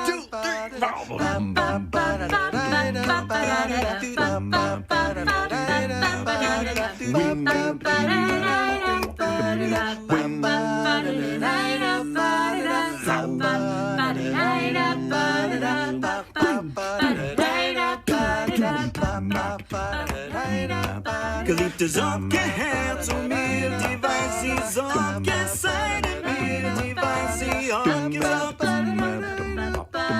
Ich bin verliebt mit dir und ich feel fine. Ich bin sehr zufrieden, ist mein klein Mädel, sehr, sehr zufrieden, verzeiht die ganze Welt. Es ist Geliebte, kauft ihr sagen, die weiß, ihr kaufen Sentiment, viel Geld, die weiß, sie hat gesagt. Ich bin verliebt mit dir und ich feel fine. Ich bin verliebt mit dir und ich feel fine.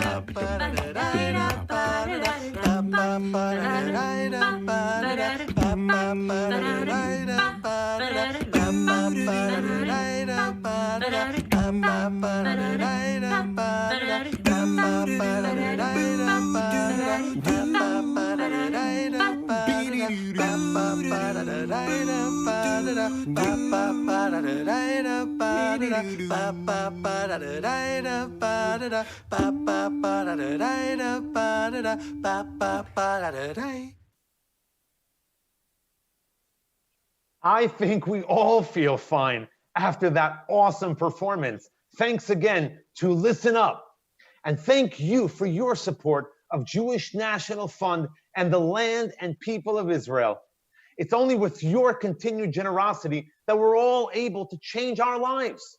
The heartwarming stories we've heard and shared today are just a fraction of the nation-building work we have been spearheading since 1901. Join us. Go online or pick up the phone and make your gift now. Give $500, get a free spot on one of our virtual tours to Israel so you can see the incredible impact of your donation. Today, every gift is matched dollar for dollar, doubling that impact. It's been my pleasure to be your host for this half hour of Spectacular Sunday. I'm Lior Sinai. Thank you for tuning in. I now turn it over to Ilana and Dominique. Hey guys, I'm Alana Levine. And I'm Dominic Famusa. And we are so thrilled to spend time with you during the final hour of what has truly been JNF Spectacular Sunday. A little bit about us. We've been married for almost 18 years. We have 2 great kids. And we live in Brooklyn, New York. And we have a dog, and hopefully she will not bark during our half hour here. You might know Dom from his starring roles in Nurse Jackie and Homeland and 13 Hours. And you might know Alana from her starring roles on Broadway, or her podcast, Little Known Facts with Alana Levine, or the infamous Seinfeld episode, The Contest. But most importantly, you should know that we are both passionate about JNF. I married into a JNF family. It's true. It is in my DNA. My parents, Bob and Helen Levine, have devoted their lives to JNF for over 50 years, maybe more. So we have seen firsthand all the ways JNF has been a constant support and continues to support Israel, most recently through the COVID-19 epidemic. From day one, JNF came up with creative and inspiring ways to support Israel during this unprecedented time. From the online mitzvah marketplace, which allows people to shop for Israeli goods from home, to its virtual tours, which allowed my parents to go on a 2 or maybe 3-day bus tour of Israel this week from their living room in New Jersey. And they loved every second of it. JNF has really offered tremendous economic support for Israel with your help. Today, they're going to continue to do so. I think it was up to like over $900,000 when we just hopped on. So let's keep it going. The work is not over. We need your help today to ensure that this really is JNF's largest day of giving from coast to coast in its history. This is your opportunity to make an impact and leave your imprint on Israel. So don't wait. Call 800-542-8733 now or go online to jnf.org to donate. So to make your dollars go even further, thanks to a few incredibly generous donors, every dollar will be matched up to 1 million, and we are almost there. So don't wait. The time to act is now. This day is almost over, so we've got to do it. I'm not saying it's a competition, but we are very competitive. That's just how our family rolls. So we want to make sure that you help us in the next 30 minutes, make it the most impactful raising amount today. So let's just look and see where we are at right now.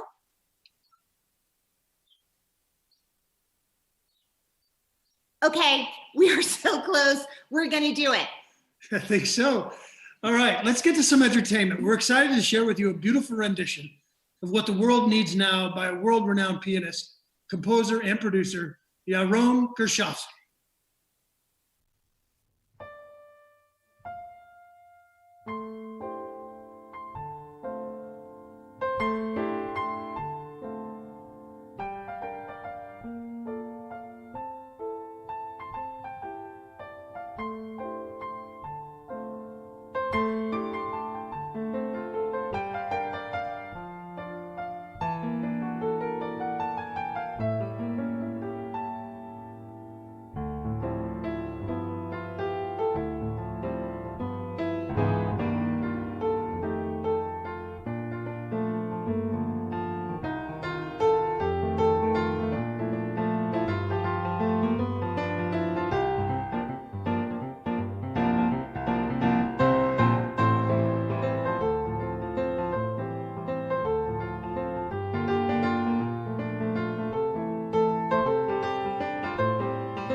That was so beautiful and moving.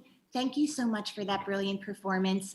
Okay, look who we have next. Well, you can't look. Let me tell you who we have next.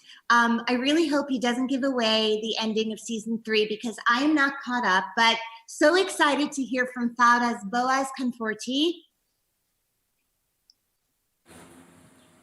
Hello everyone, hello from Israel. My name is Boaz Conforti. I play Avichai on the series Fauda. Thank you very much for watching the series. If you watched the series, if you didn't watch the series, watch the series. I want to say thank you very, very much for the Jewish National Fund for all the unbelievable work they're doing to support the state of Israel. So please support the Jewish National Fund and support us. And I hope soon we'll all together get through these difficult times. And maybe we'll meet someday. Bye. Thank you. Thank you, Boaz. Wow, how cool is that? So cool. Do you know what? He does not appear as intimidating on this telethon as he is in person. That's because he's a really good actor. He is a really good actor. Let's stay in Israel and take a look at a very special story of how your gifts are enhancing the lives of Israelis every single day.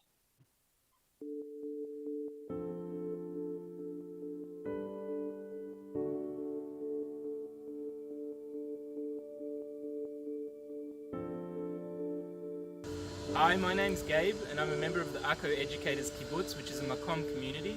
We're a whole group of educators working together to impact social change here in our neighbourhood and in the city of Akko altogether. The Corona period was a particularly tough period for a lot of the groups that we work with here in Akko, who are especially vulnerable sections of the population, including the elderly, immigrant groups, at-risk youth, groups that we work with in the day-to-day, and Corona was a time that took these issues and accentuated them.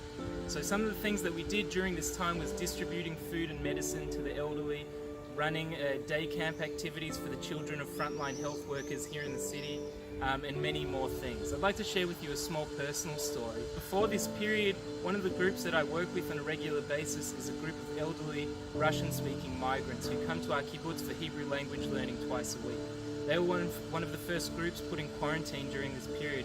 We understood that we had to continue reaching out to them and interacting during this period to prevent the loneliness really from seeping in. So we distributed kits, home gardening kits, and chia pet kits that they could make at home whilst learning the Hebrew words to put it together. So we filmed a video of me making it and then handed them out to each participant. And then for the rest of the period, we stayed in touch with them and they stayed in touch with each other, taking photos and really recording the growth of these chia pets and of their home gardens.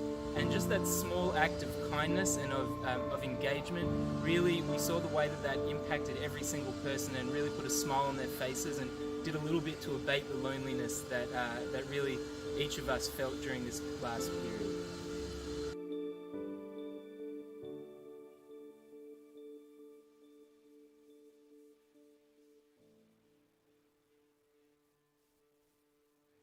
What an incredible story. I am so in awe. It's amazing when you really think about it. People are sitting at home, calling, going online, and giving with their hearts. I just got a call from Bob and Helen. They just made another donation. Can you call me and make a donation? I don't even know if you realize what a difference your giving is making on the land of Israel, on the people of Israel. So follow Bob and Helen Levine. Call and give. Go online.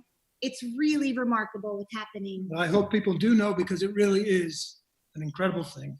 Every dollar raised, especially during these trying times, is so needed in Israel, where tourism and the economy took such a huge blow. But I bet our next guest will help raise some big money for Israel. I am so thrilled to introduce you to a very special member of the Jewish National Fund family. Not only is Barbara Bortnicker a valued member of JNF's Century Council, President's Society, and is a Circle of Sapphire Plus, but she's also an incredibly talented artist, and I'm so thrilled we're going to get to share her paintings of Israel with you today. Hello, I'm Barbara Israel Bortnicker, and this is my painting, Caesarea. I started this painting on location in Israel, on the site of the ancient Roman seaport built by Herod the Great and named after the Caesar. The site is now a national park. The ancient Roman ruins and Crusader artifacts share space with restaurants, grassy recreation areas, shops, and a sandy beach for swimming. The modern Israeli community nearby is known as Caesarea, in Hebrew, located on the Mediterranean coast, halfway between Tel Aviv and Haifa. I had been to this park several times before and was fascinated by the remnants of Roman sculptures, the aqueduct, and the many archaeological discoveries. But on that late spring day, I returned for purely aesthetic reasons.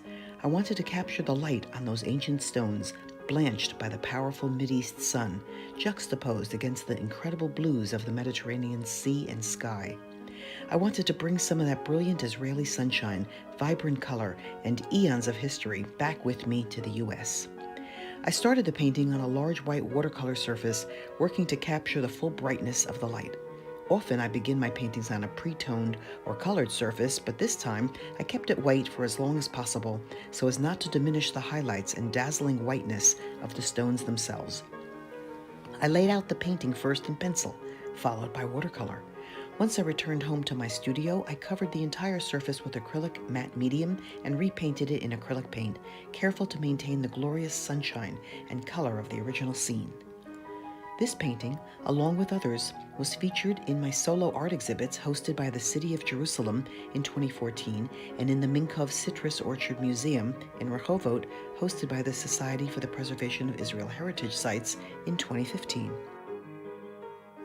And now, I've produced a limited edition print of this beautiful painting dedicated to Jewish National Fund. It is printed on 24 by 36 inch archival 100% rag watercolor paper, numbered and hand-signed by me, the artist. You can purchase one of these limited edition prints for $1,800 exclusively through Jewish National Fund. Just call 800-542-8733 or visit jnf.org/store.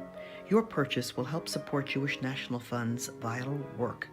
Bring this sparkling image of beautiful Israel into your home or give it as a very special gift that will be treasured for a lifetime.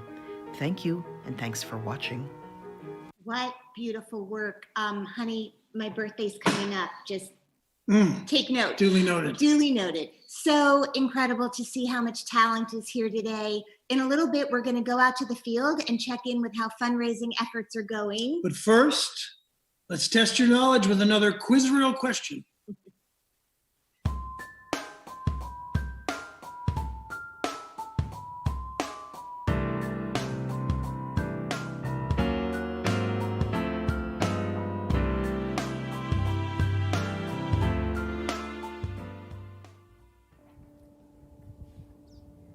Greetings, Alana and Dominic. I just got off the phone with a friend who asked me for an update on the Gaza envelope.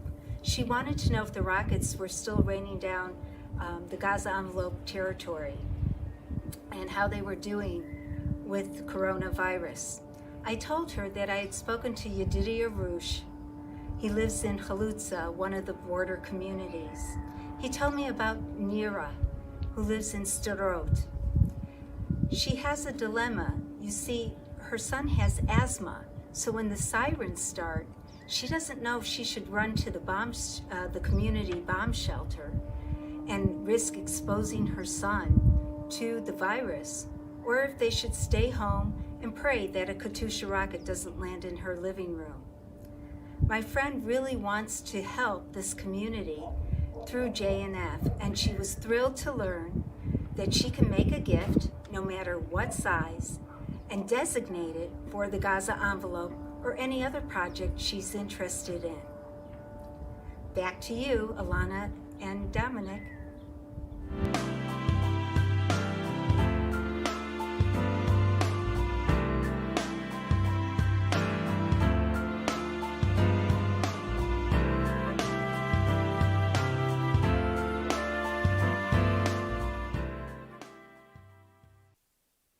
Did you get it right? Of course I got it right. You're really good at quiz reels.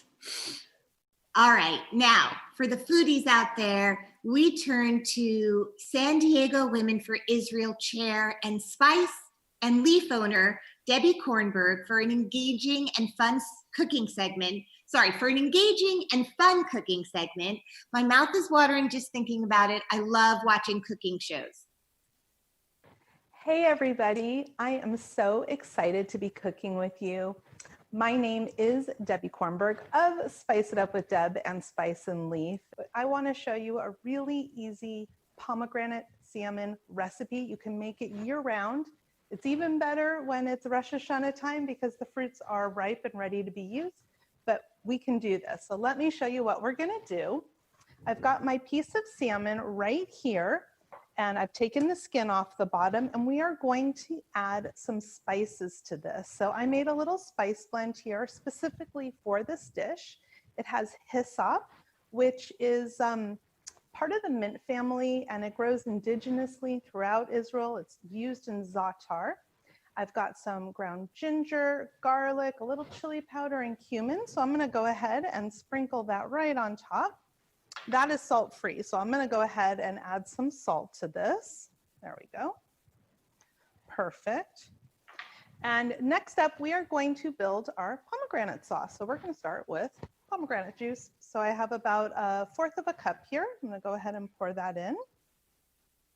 Next, I'm going to add, I have about 2 tablespoons of soy sauce.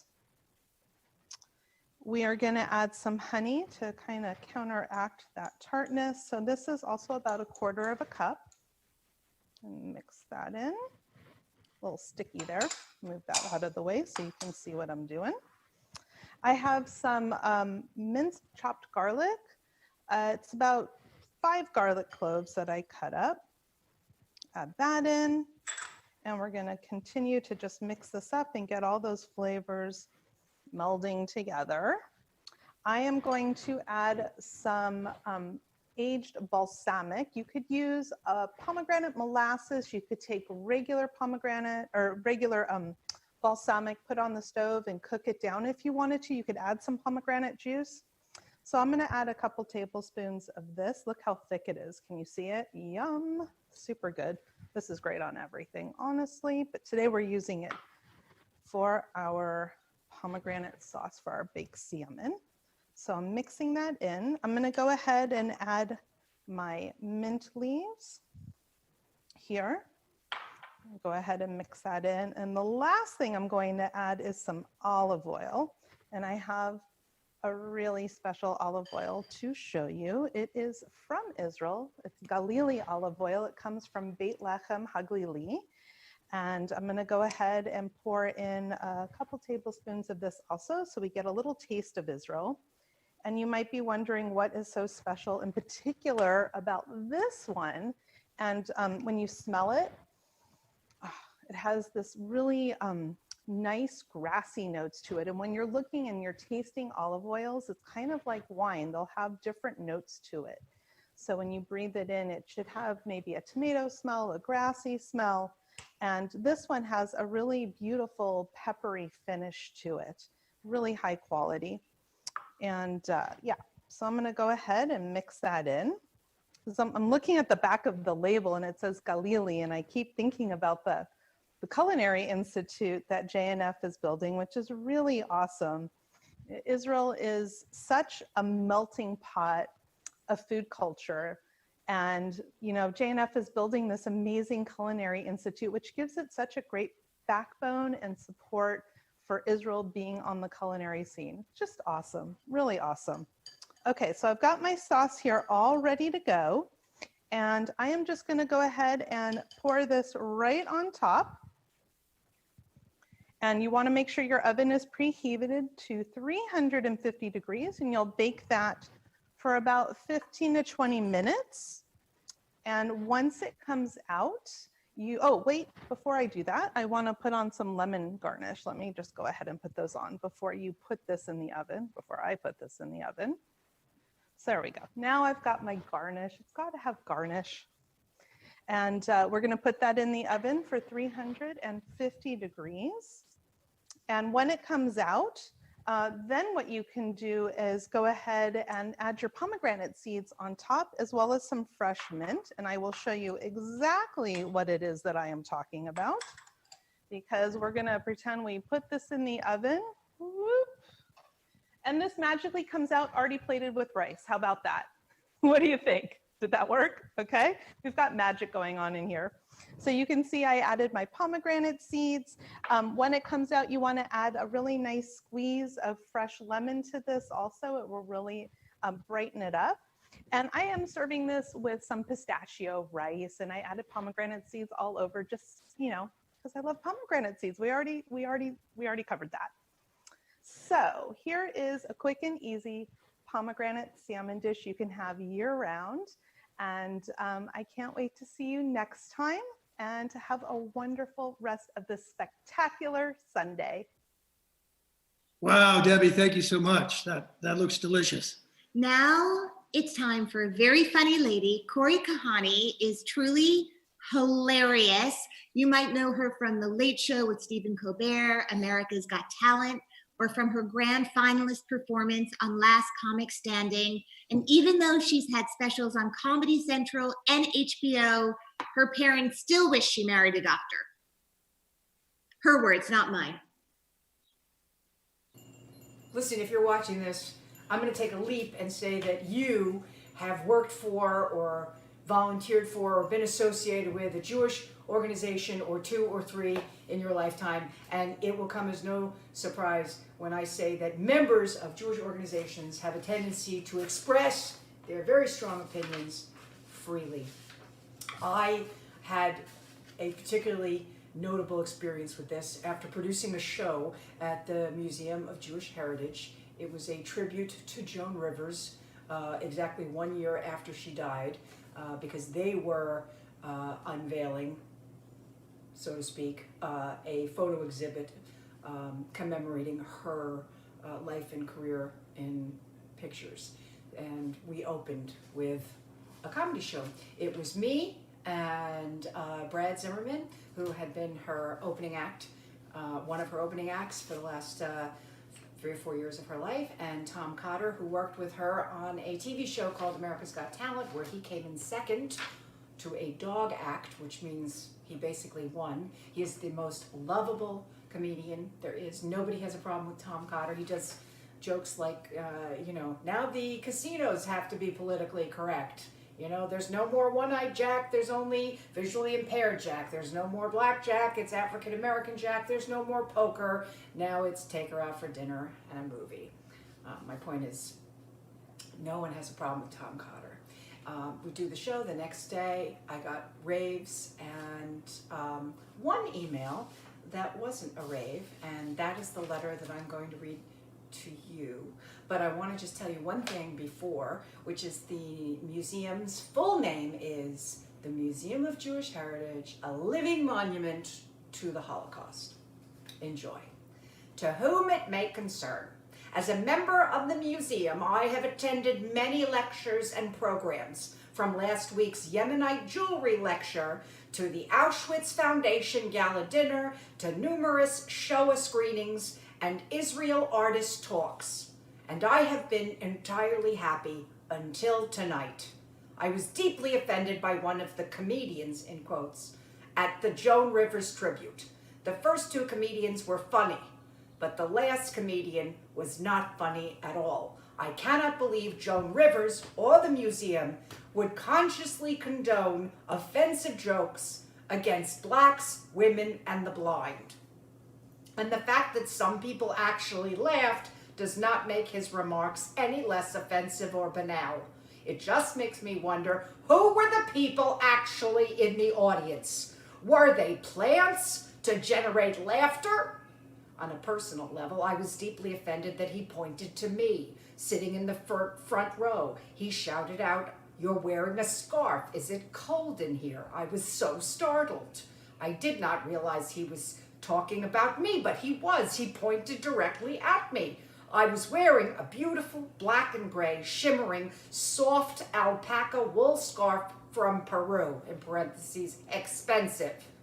I looked in the mirror when I got home, and I still thought it was beautiful. I did not come to this program to be publicly insulted on my taste in clothes. And for this, I walked from Lexington Avenue. Then when I got home, I opened my mailbox and found a request for an end-of-year donation to the museum. Ha! Last week, I bought $4,500 worth of Yemenite jewelry in your Yemenite jewelry sale, which I consider to be a rather large donation, wouldn't you? I want to see a public apology on your website, and I also think that the museum should refund my $10 admission fee for having to endure personal insults and dishonoring the memory of Joan Rivers. Signed, Naomi Verbludgert.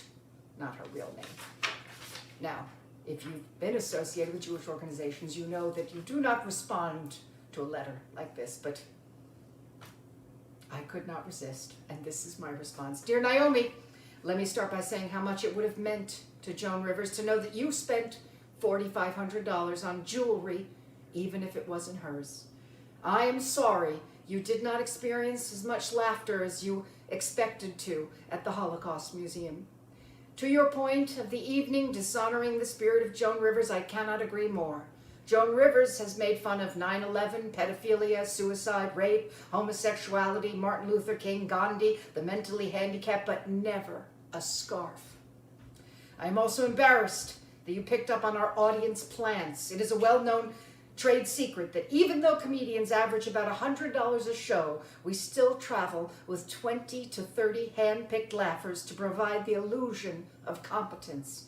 And the comedian you took issue with is notorious for his excessive use of this practice, as evidenced by the millions he employed to come in second on America's Got Talent. But back to the main issue. Joan Rivers is known for her political correctness about as much as Yemen is for its jewelry. While we do not issue refunds, in the true spirit of Joan Rivers, enclosed, please find a coupon for $10 off your first visit to the Yorkville Endoscopy Clinic. I hear they do great work. Yours sincerely, Corey Kahaney. Now, if this offended you in any way, I invite you to write a complaint letter. But better yet, why not make a generous donation to the Jewish National Fund? They will really appreciate it, and so will I. Thank you, Corey Kahaney. Hilarious. Also, we have huge news, and in no small part to Corey, we now are over the $1 million mark. I'm really glad we're hosting it this time. This is incredible. Pretty amazing. We're really excited. We're really excited, but don't stop. Just because we reached 1 million, why not 2? If you have ever been to a Jewish sleepaway camp, you probably know this next performer very well. Not only did Rick Recht make Jewish rock musicals cool, but he is also the national celebrity spokesman for the PJ Library, which our kids every year would get. That would be very exciting when the PJ Library book showed up. So thank you, PJ Library and Rick Recht. Anyway, he is the executive director of Song Leader Boot Camp, and he even founded a radio station. Welcome, Rick.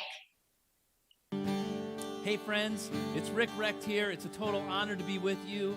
A huge shout out to all of our friends at JNF all over the world who are working so hard to make sure that we always have an Israel, that we always have safe places to sing and to celebrate and to raise our voices just like we're doing here right now. I'm going to sing it and you all sing it back. This is the hope. This is the hope. You say, this is the hope. The hope is still real. Hope is still real. Jewish home in Israel. This is the time we stand as one. If not now, when? We must be strong. Our hearts turn to the east. Raise it up, y'all. Come on. This is the hope that holds us together. Hatikva. Hope that will last forever. This is the hope that holds us together. Hatikva. The hope is still real. You sing it. This is the hope. 2,000 years we pray for freedom, pain and tears. This is our faith. This is our voice. This is our promise. This is our choice. Our hearts turn to the east. Raise it up, come on. This is the hope that holds us together. Hatikva. The hope that will last forever. This is the hope that holds us together. Hatikva. The hope is still real. Yeah. Wow, Rick, thank you so much for that. That was awesome.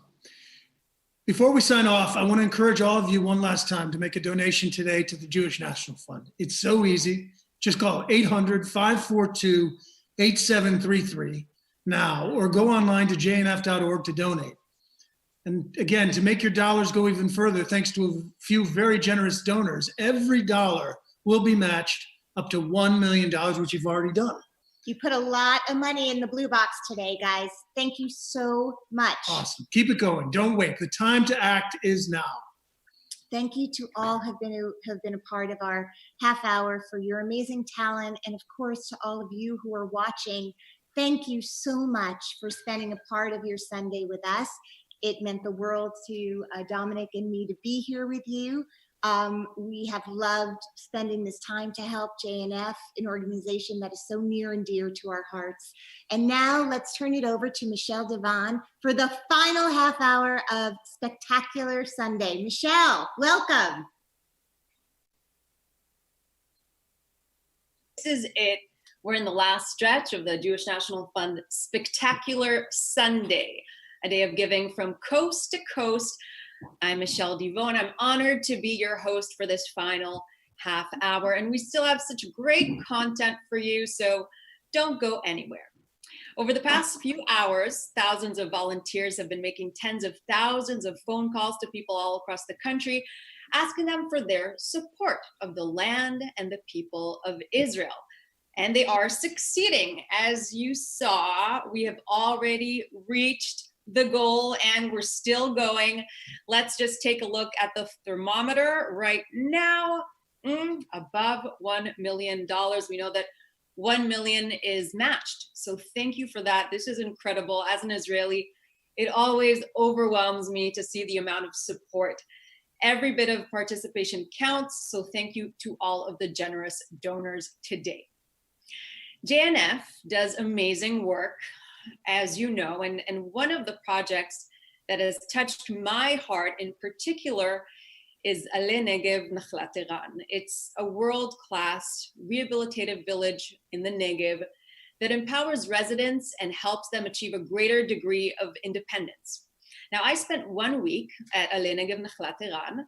I spent a week at their rehabilitative ranch, and I fell in love with the people and with the horses and with the staff immediately. And I also felt at home immediately.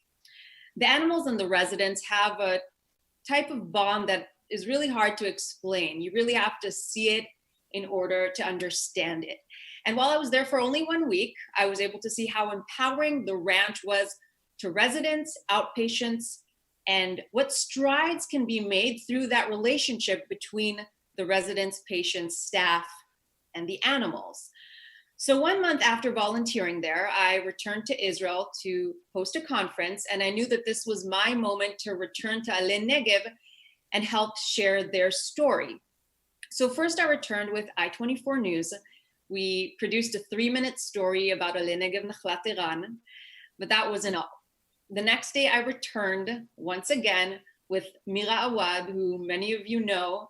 She is a singer, songwriter, actress, superstar, and she volunteered to come with me to Ale Negev. We spent the night there, and we decided that we want to create a promo video for them to help share their story. And we chose a unique point of view that will hopefully allow others to see, connect, and relate to the village like we did. So I'm so excited to be able to share with you today the promo video that we created with so much love. Every morning I wake up in this amazing place. I have my breakfast, I comb my hair, and get ready for the day ahead. I'm curious, and I like to learn new things. I'm playful, and I have a lot of friends. Every day is an adventure here. Every day is a journey. I have a purpose, I feel connected, I feel loved, and I'm treated as an equal. This is my life. Let's give others the same opportunity.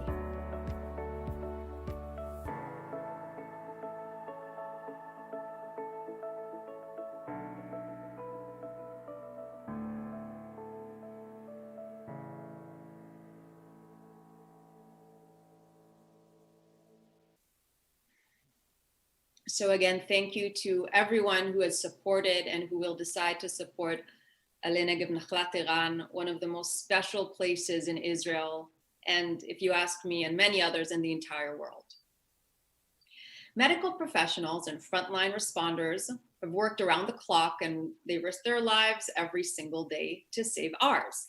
They're courageous, dedicated, noble, and selfless. And despite the global upheaval brought upon by COVID-19, these incredible responders have been and always will be our everyday heroes. Here is one of their stories.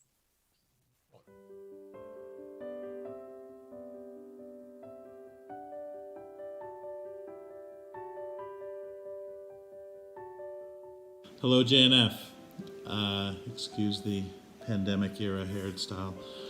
I'm Dr. Jeffrey Friedlander. I'm an anesthesiologist at a local major medical center, and that meant being used to going to work regularly and helping people go through surgical procedures, operations on a regular basis, that came to a grinding halt.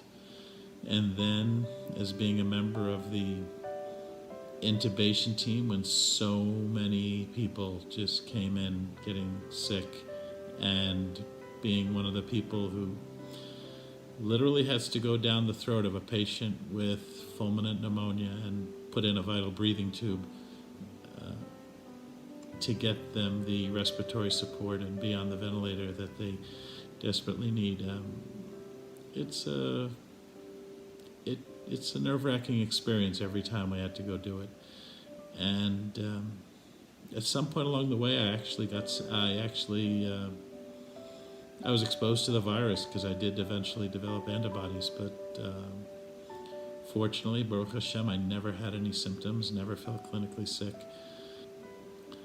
Throughout it all, though, I still remained active in JNF, and that's what I'm here to talk about, because I still was able to teleconference with my Nefesh B'Nefesh task force members and still virtually attend board meetings of my local chapter. And it seemed like constantly my fellow lay leaders, the chapter co-presidents, Bob and Joan Oppenheim, as well as our local JNF staff professional, Jacqueline Yehudiel, they always seem to be checking in on me, texting, emailing, saying, how am I doing?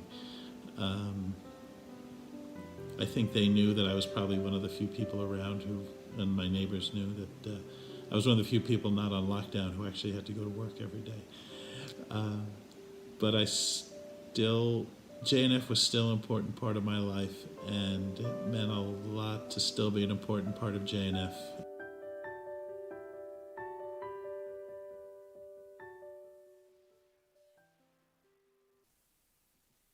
Thank you so much to Jeffrey and to everything that you do. We're now in for another treat. It's my pleasure to introduce one of Israel's leading international singer-songwriters, Achinoam Nini, better known internationally as Noah. The next song is performed together with Gil Dol. Enjoy. Sure. I want to write a happy song. Forget for a moment all that is wrong.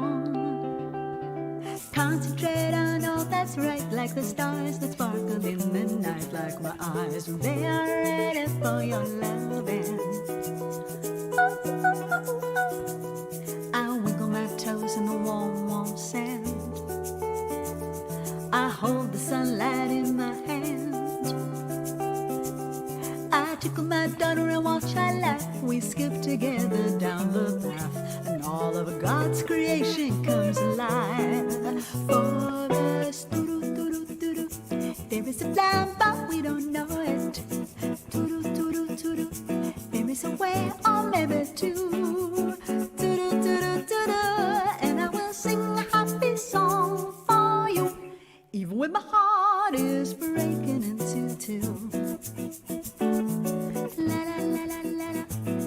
Love and it is growing. La la la la la la. There is a love for us to do. Do do do do do do. And I will sing a happy song for you, even when my heart is breaking into two. I wish that I could close my eyes and wake up where the sun will rise. The sun that paints the edge of night in red and purple shades of light reminded me that somewhere there's a dream coming true. There is a plan, but we don't know it. There is a way, or maybe two. And I will sing a happy song for you, even when my heart is breaking into two. La la la la la la la la la. There is a love and it is growing. La la la la la la. There is a love for us to do. And I will sing a happy song for you, even when my heart is breaking into two.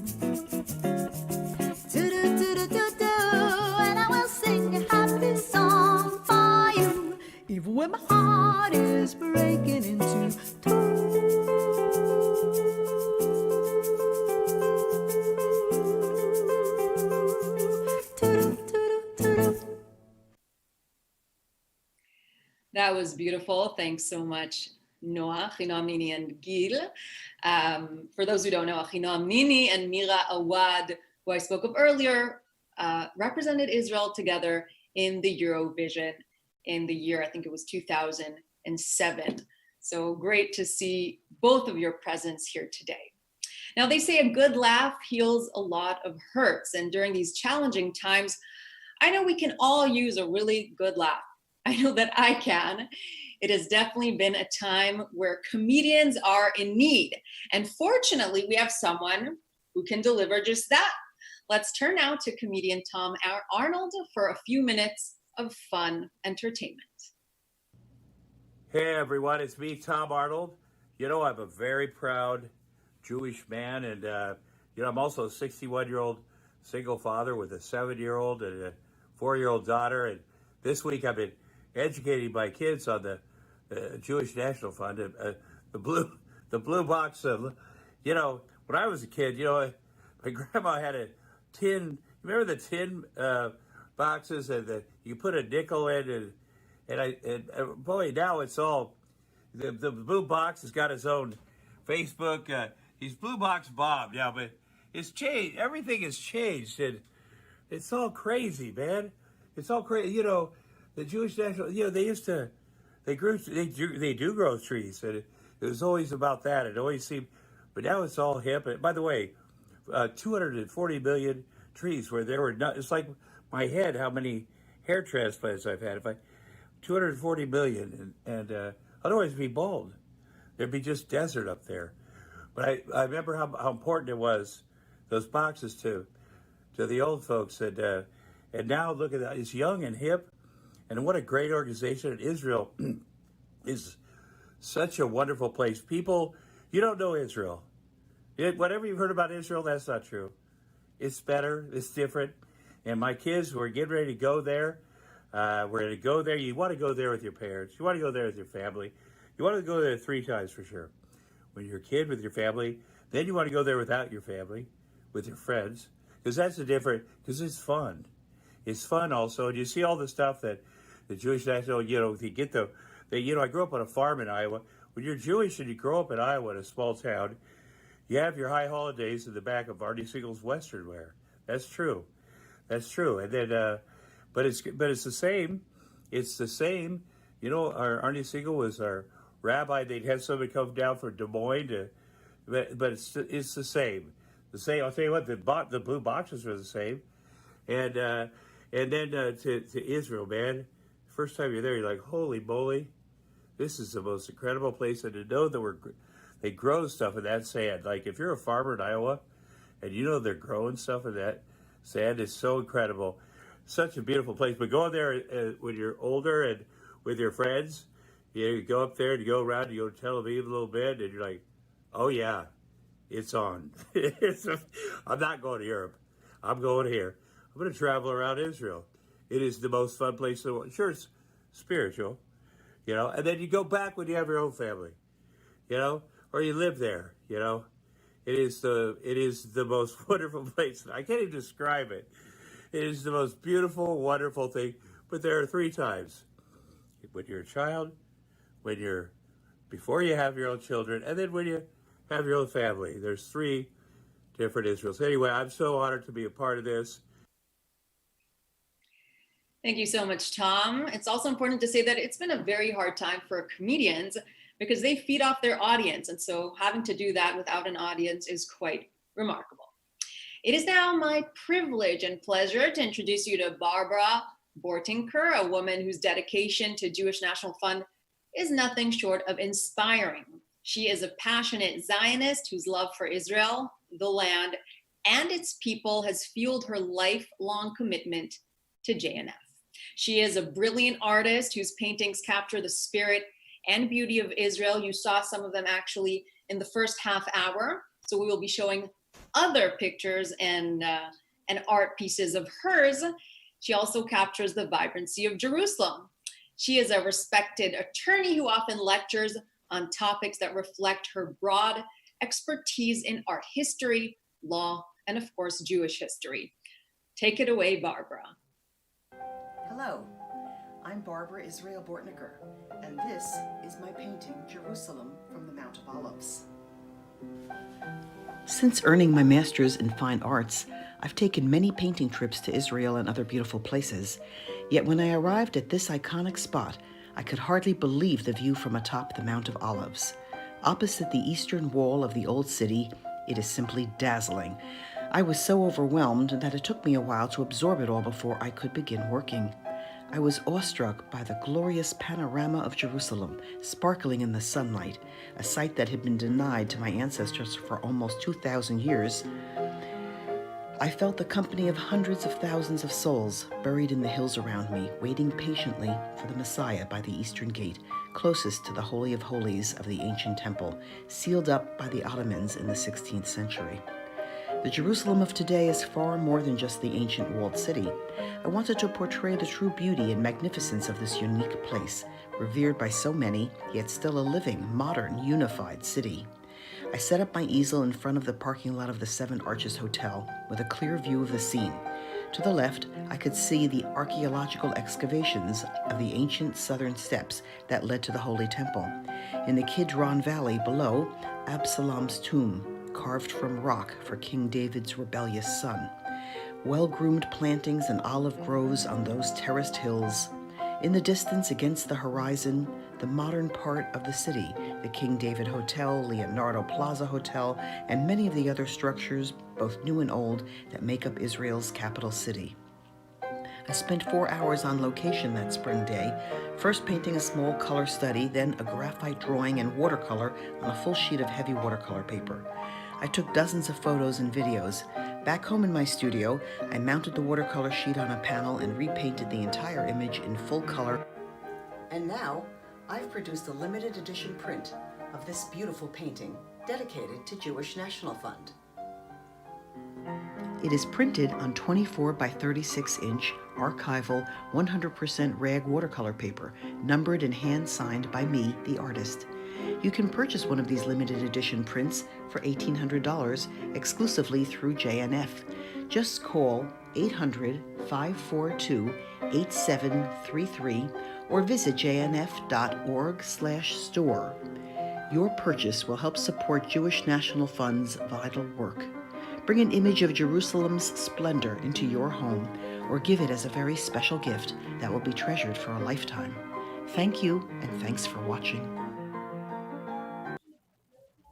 Thank you so much, Barbara. And let's now stay in Israel and take a look at how your dedication has enhanced the lives of Israelis every single day, even during this very difficult time.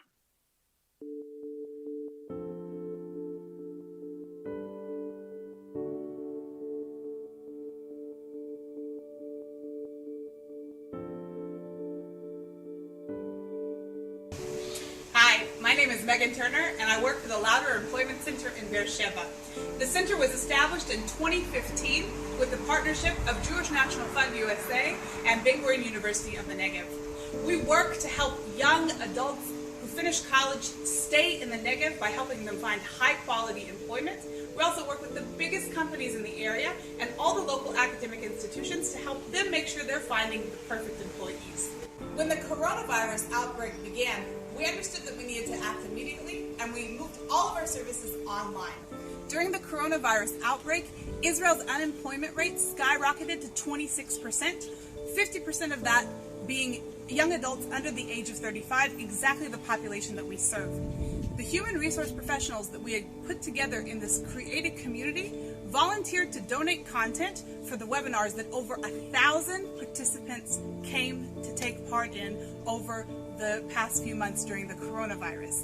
This included how to prepare yourself for an online interview, how to brand yourself digitally, and also workers' rights.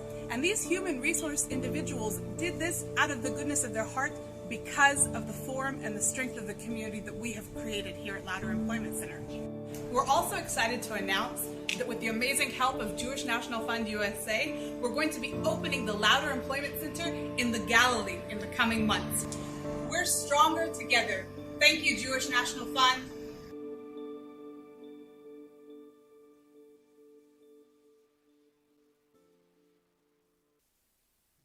Thank you so much. And I personally visited the Lauder Employment Center in Beersheba, and I have to say that it is one of the most beautiful houses over there. So if you ever need an extra tenant, I'd be more than happy. All right, looking for even more inspiration during these difficult times? I'm sure you are, as all of us are. Well, who better to steer us than Ethan Zahn, a beloved television personality who cites his Jewish values as being integral to his victory on Survivor Africa. Ethan is a survivor who has beat cancer not once, but twice, undergoing both chemotherapy and 2 stem cell transplants. And today he serves as the spokesperson for Stand Up to Cancer, the Leukemia and Lymphoma Society, and Live Strong, among others. Ethan, what inspiring words do you have for us today? Shalom, Jewish National Fund. My name's Ethan Zahn. I'm a former professional soccer player, winner of the reality show Survivor Africa, 2-time cancer survivor, and a longtime member of the JNF tribe. So thank you so much for including me in tonight's broadcast and not voting me out of the Spectacular Day of Giving. It's such an honor to be here tonight. Global catastrophes change the world, and the legacy of this pandemic will live with us for years and perhaps decades to come. And we're all adapting to these new and unknown set of circumstances where we're forced to grow as we respond to these new parameters. And we really don't know how long this pandemic will last. And this feeling of uncertainty is driving us all mad. And it may cause other feelings to pop up, like the feelings of sadness, heaviness, fear, anxiety. Well, the first step to any change you can't control is acceptance. And with each cancer diagnosis I faced, I didn't want to accept that there was this bug inside me trying to kill me, but I had to, in order to map out the plan for my future to stay alive. And when they released me from the hospital and said, "You're in remission after 260 days in isolation," I wasn't able to just jump back into my life like it once was. I was different. The people around me were different. My health precautions were different. It was a new normal. As an organization, JNF has done an incredible job accepting this global situation, pivoting, and serving the immediate needs and future needs of our Jewish community. In fact, I recently learned from my rabbi that in Hebrew, the word for a challenge and the word for a miracle share the same root word, which is nes. And that's because when life or the world throws you challenges, it brings out miraculous things in us. You know, these challenges aren't supposed to beat us down, but rather the opposite. Empower us, build us up, enable us to rise up even further so we can make a difference as an individual or as a community.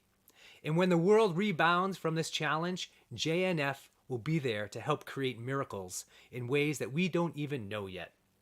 Nothing creates comfort and confidence more than knowing you're not facing a life challenge alone.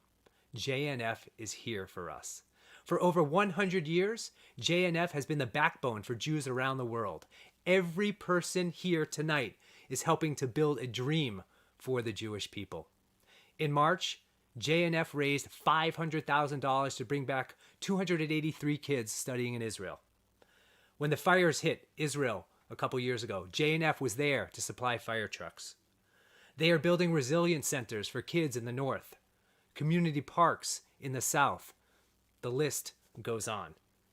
And the silver lining with this crisis, what's going on right now versus a cancer crisis or TV show Survivor crisis, is that our community is going through the same thing at the same time. Ethan, wow, you are amazing. That's all I have to say. Very moving. We have another great musical performance in store, and up next is Moshav Band, an Israeli-American Jewish rock band originating from Moshav, Mevo Modi'in.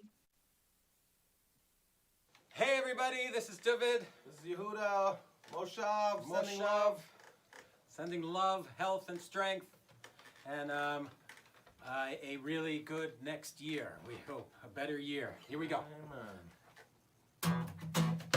Hey!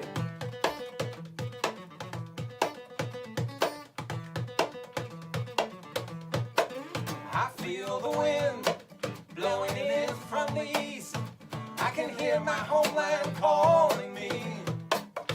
Come back to me now. I can hear my homeland calling me. Hear my homeland calling hear my mother calling me. Come back to me now. I can hear my mother calling me. Hear my mother calling me back. Hey!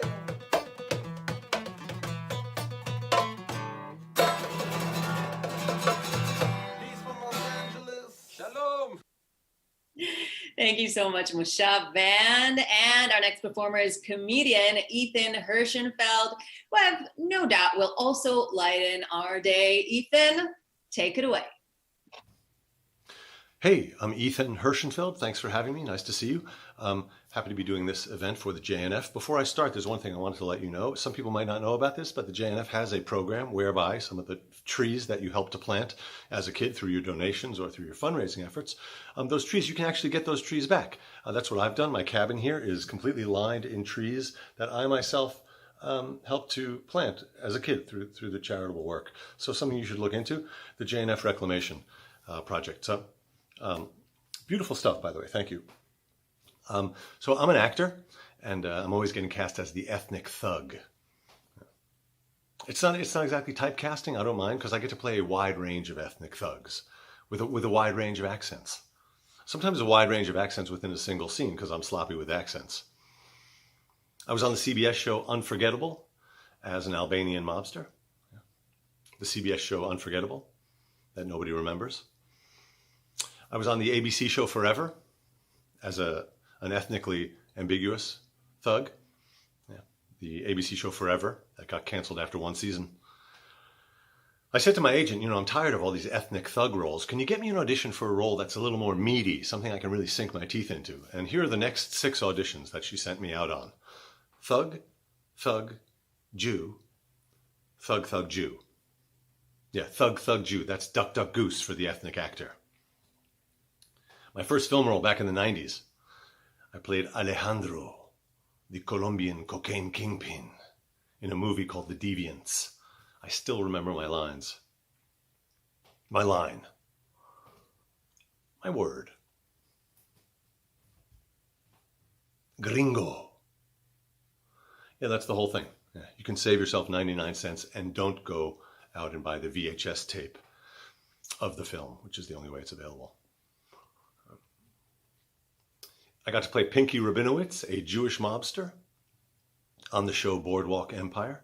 And what I learned on that job is that for a mobster, Sicilian is a much more intimidating accent than Yiddish.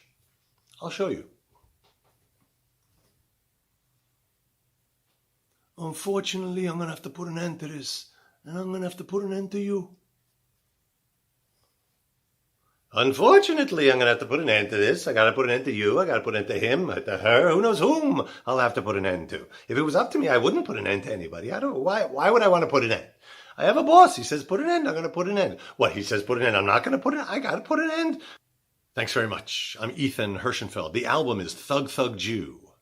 Get it on iTunes and everywhere. But all good things must come to an end.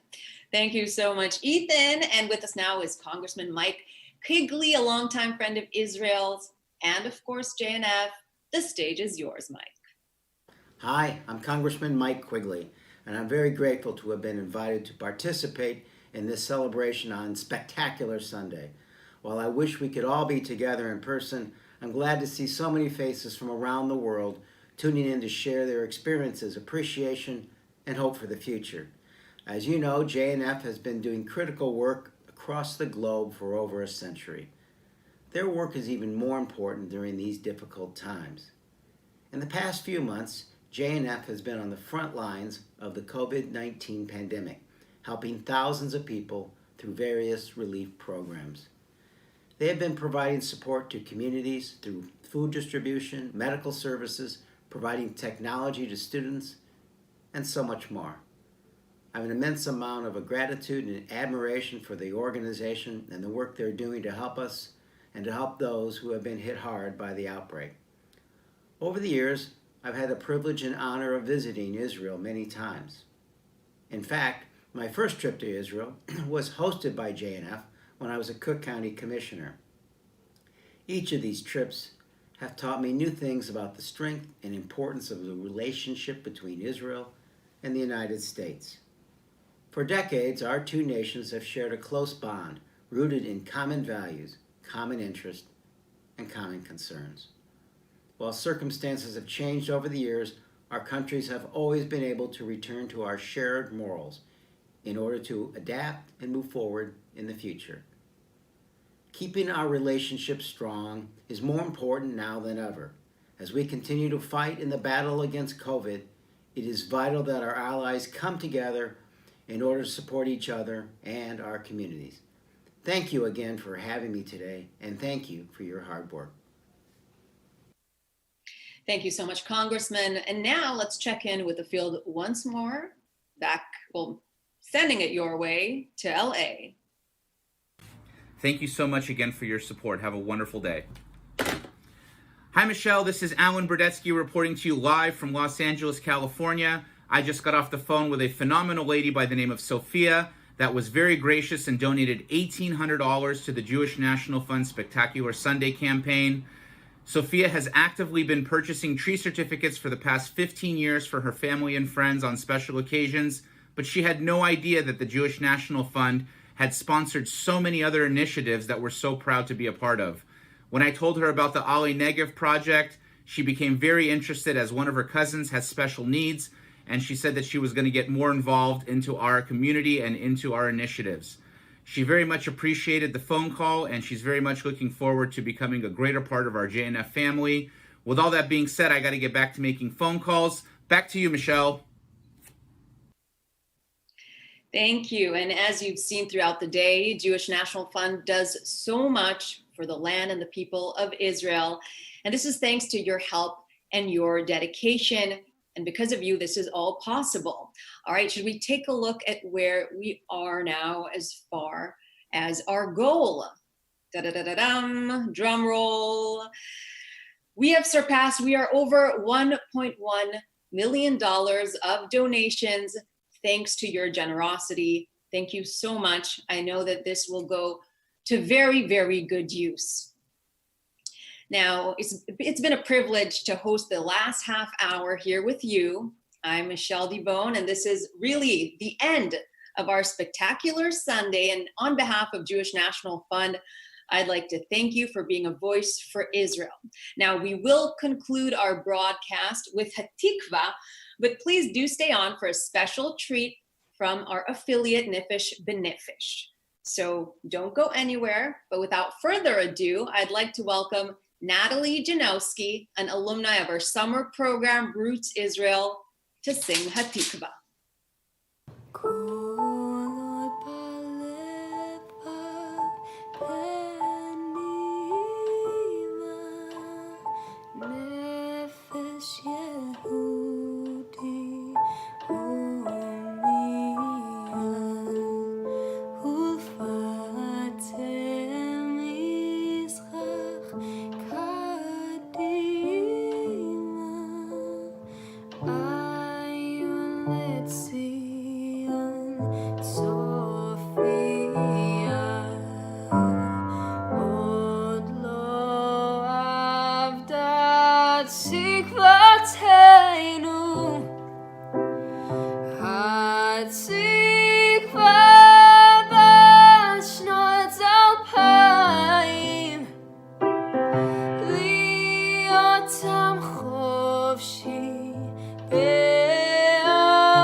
So I'm here to share with you some good news, and it's really time we all heard some good news.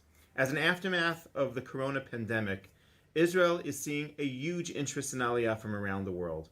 Many have been impacted by the pandemic to pause and to evaluate their personal dreams, goals, and trajectory. In fact, we are witnessing an unprecedented 100% increase of Aliyah interest. In the month of May alone, close to 12,000 households proactively called out to Nefesh Nefesh hotline, expressing interest in moving to Israel. And the interest is not slowing down.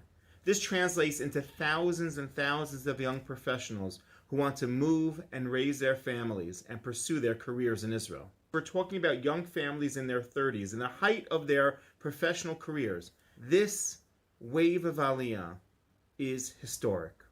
Israel is a country that doesn't have many natural resources. What we have are our human resources. Aliyah immigration lies at the foundation of Israel. Immigration built Israel, transforming swamps into Dizengoff. And immigration, Aliyah, remains the lifeblood of Israel.